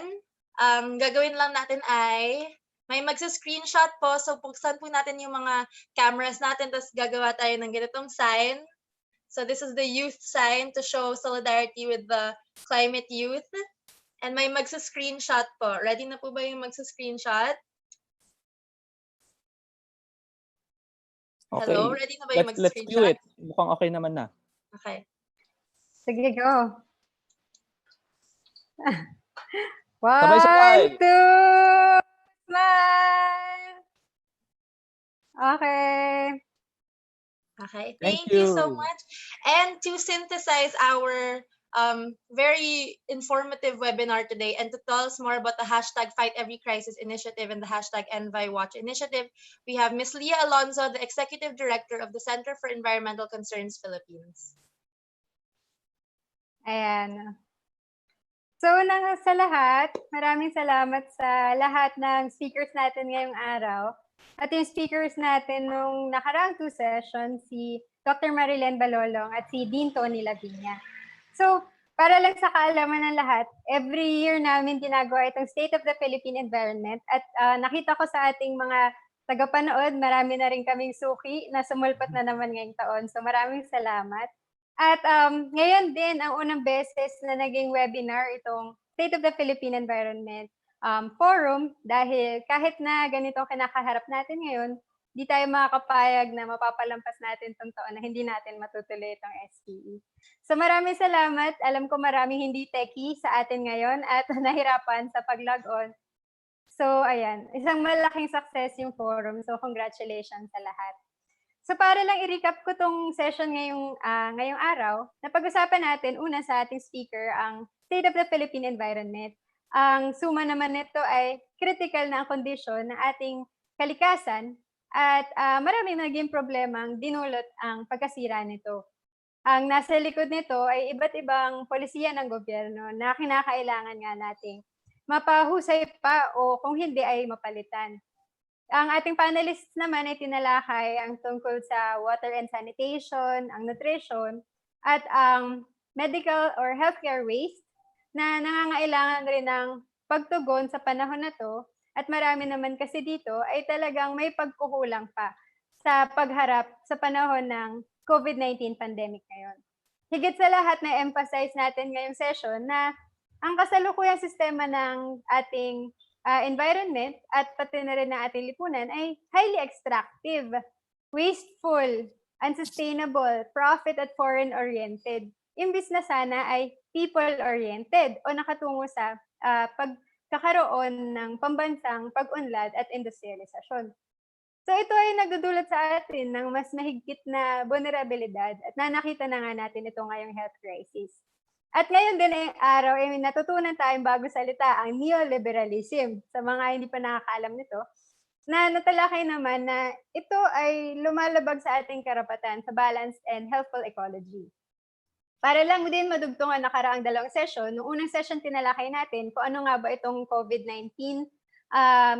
Ito ay isang zoonotic disease at ito ay nakuha natin sa wildlife mula man sa wildlife trade o encroachment sa habitats dahil sa mapanirang mga aktibidad tulad ng mining at agribusiness.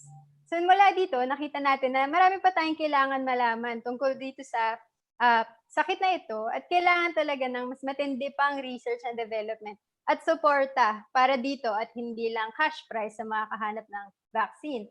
Noong pangalawang session, pinag-usapan din natin na mayroon talagang kahinaan sa response ng ating gobyerno. Napaka-late ng pagtugon dito, kung kakaunti ang PPEs, ang mass testing, at lalo't-lalo pa yung relief support para sa ating mga kababayan, lalo pa yung mga nasa pinakamahihirap na antas ng lipunan. So tumitindi ang gutom, tumitindi ang kahirapan, napapalala nito ang kasalukuyan na nating problema ng poverty. Higit sa lahat na nangangailangan nito ng matinding government response at nananawagan nga sa national government at pati na rin sa DENR na pahigpitin pa ang pagpapatupad ng mga polisiya para maiwasan nga yung pagkasira ng ating kapaligiran at kalikasan na pagpapalalangan ng iba pang mga problema tulad nitong health crisis. So kung sa tatlong session natin nito, ang tingin kong pangunahin nating mga aral, una sa lahat, nabanggit din kanina, na ang ecological integrity o ang kalusugan ng ating kapaligiran ay kaugnay at hindi maihiwalay sa kalusugan ng mga tao. Ibig sabihin, kung gusto natin manatiling malusog, kung gusto natin manatiling at magkaroon ng mahabang buhay, kailangan natin pangalagaan ang ating kalikasan at kapaligiran. So, hindi natin, sabi nga, mauulit lang at mauulit ang ganitong klaseng mga epidemya o pandemic kung hindi natin papatuloy ang pangangailaga ng ating kalikasan kapaligiran. Ang health crisis na ito ay patingkad lang nung dati na nating alam ng mga problema sa ating lipunan sa political at socio-economic aspect. At nakita natin na kadalas sa pagtugon dito ay yung militaristic approach, no? Na kapag merong problema, magde-deploy ng military, papatahimikin yung mga nagpoprotesta. Imbis na magkaroon tayo ng malayang talakayan sa maaari maging solusyon, dahil lahat naman tayo gusto ang pinakamabuti para sa ating bansa, tayo ay pinapatahimik. Sabi nga rin kanina ng ating panelist na people's participation at people's empowerment ang kailangan natin ngayon. Hindi dapat mawala ang ating freedom of speech, freedom of public participation, kahit na merong health crisis. Higit sa lahat, ito nga yung kinakailangan natin ngayon. Kaya nga napaka-napapanahon ng ating talakayan dahil sa ang 50th Earth Day celebration na nagaganap ngayong araw, ang tema niya ay climate action. So higit sa lahat, ang kailangan natin ay action at hindi lang ng iilan, hindi lang dapat iilang mga environmental groups, health groups, kung hindi dapat lahat ng mamamayan. Kaya hinihikayat nga yung pagkakaisa natin ngayon, i-pressure natin ang ating gobyerno na gawin kung ano yung nararapat, kung ano yung tama at kinakailangan kailangan natin ng ating sama-sama nating pagkilos. So ito yung isang layunin ng ating webinar series. So sa lahat na natutunan natin, ano nga ba yung pwede pa nating magawa? So maganda na yung mga nakita natin inisyatiba ng iba't ibang mga grupo.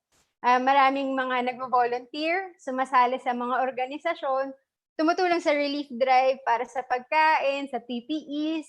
Maraming naglalabas ng infographics or iba pang mga awareness raising or information education materials.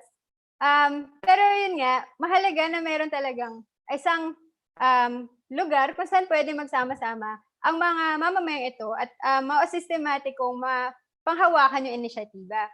So sa ganito, iniimbitahan nga namin ang lahat dun sa Cure COVID or Citizens Urgent Response to End COVID-19. So ito ay people's initiative, no? Para maharap nga yung kasalukuyang health crisis, magkaroon ng tipunan, paano ba mahaharap ito sa iba't ibang forma, malamang sa advocacy, awareness raising, labas pa dun sa mga kasalukuyan na nangyayari ng mga relief at donation drive. So, sa aming mga environmental advocates, gusto sana namin hikayatin ng lahat na suportahan itong Fight Every Crisis na initiative na harapin itong pandemic na to sa isang perspective na environmental. So paano natin haharapin ito sa pamamagitan ng pag-aalaga sa ating kalikasan at kapaligiran. So ngayon, maglalagay kami ng form, ng link sa Google Form para sa mga gustong mag-volunteer dito. Parang mag-fill out lang kayo at mag-post kayo tungkol sa webinar na ito. Gamitin yung hashtag na Fight Every Crisis. Tapos mula doon, di gumawa tayo ng susunod na mga plano o susunod na mga hakbang. Pwede tayong mag-meeting online at pag-usapan natin ano yung mga gusto nyo at naiisip nating magawa. So sa lahat ng ito, alam natin na hindi lang yun yung paraan, pero ito ay isang hakbang upang maharap natin itong health crisis. So muli maraming salamat. Banggitin ko lang ulit, ang webinar series na to ay in-organize ng Center for Environmental Concerns, ng Ibon Foundation, Youth Advocates for Climate Action in the Philippines, at Kalikasan People's Network for the Environment. So isang virtual palakpak naman para sa ating lahat. Ayan, congratulations at sana magkita-kita pa tayo sa susunod. May part 2 pa daw tayo ng photo op if pwede. One more time. So, Mitzi, o sino kukuha ng picture, please cue. Kaya magbibilang ako, Okay, 1, 2, 3. Stay lang tayo kasi maraming pages. Okay, isa na. 1, 2, 3. Last na. 1, 2, 3. Thank you. Alright. Maraming salamat po sa lahat. Salamat sa ating mga tagapagsalita sa inyong napakahalagang impormasyon at mga panawagan ng aksyon. Maraming salamat sa ating co-organizers. Maraming salamat sa ating audience. Nagmula po sa iba't ibang paaralan mula elementary hanggang college, sa akademya na lumahok. May mga government officials na lumahok. May nakita rin po kaming artista na lumahok. Nakita ko po yung pangalan ni Sir John Arcilla. Maraming salamat po. At maraming salamat sa lahat ng tumulong to make this webinar possible. Hanggang sa susunod na talakayan hinggil sa kalikasan at kalusugan. Maraming salamat po sa ating lahat. Pwede niyo na pong i-unmute yung lahat at babayan na. Bye-bye. Thank you. Bye! Maraming salamat po sa ating url.com/curecovid. Bye. Check niyo po yung Ingat chat lang. group. Thank you. maghanda. Bye. Thank you. Thank you everyone. Bye. Salamat. Thank you po. Ay, may mga media pala tayo. Bye-bye. Thank you po. Thank you. Thank you, everyone. Thank you. Bye. Bye.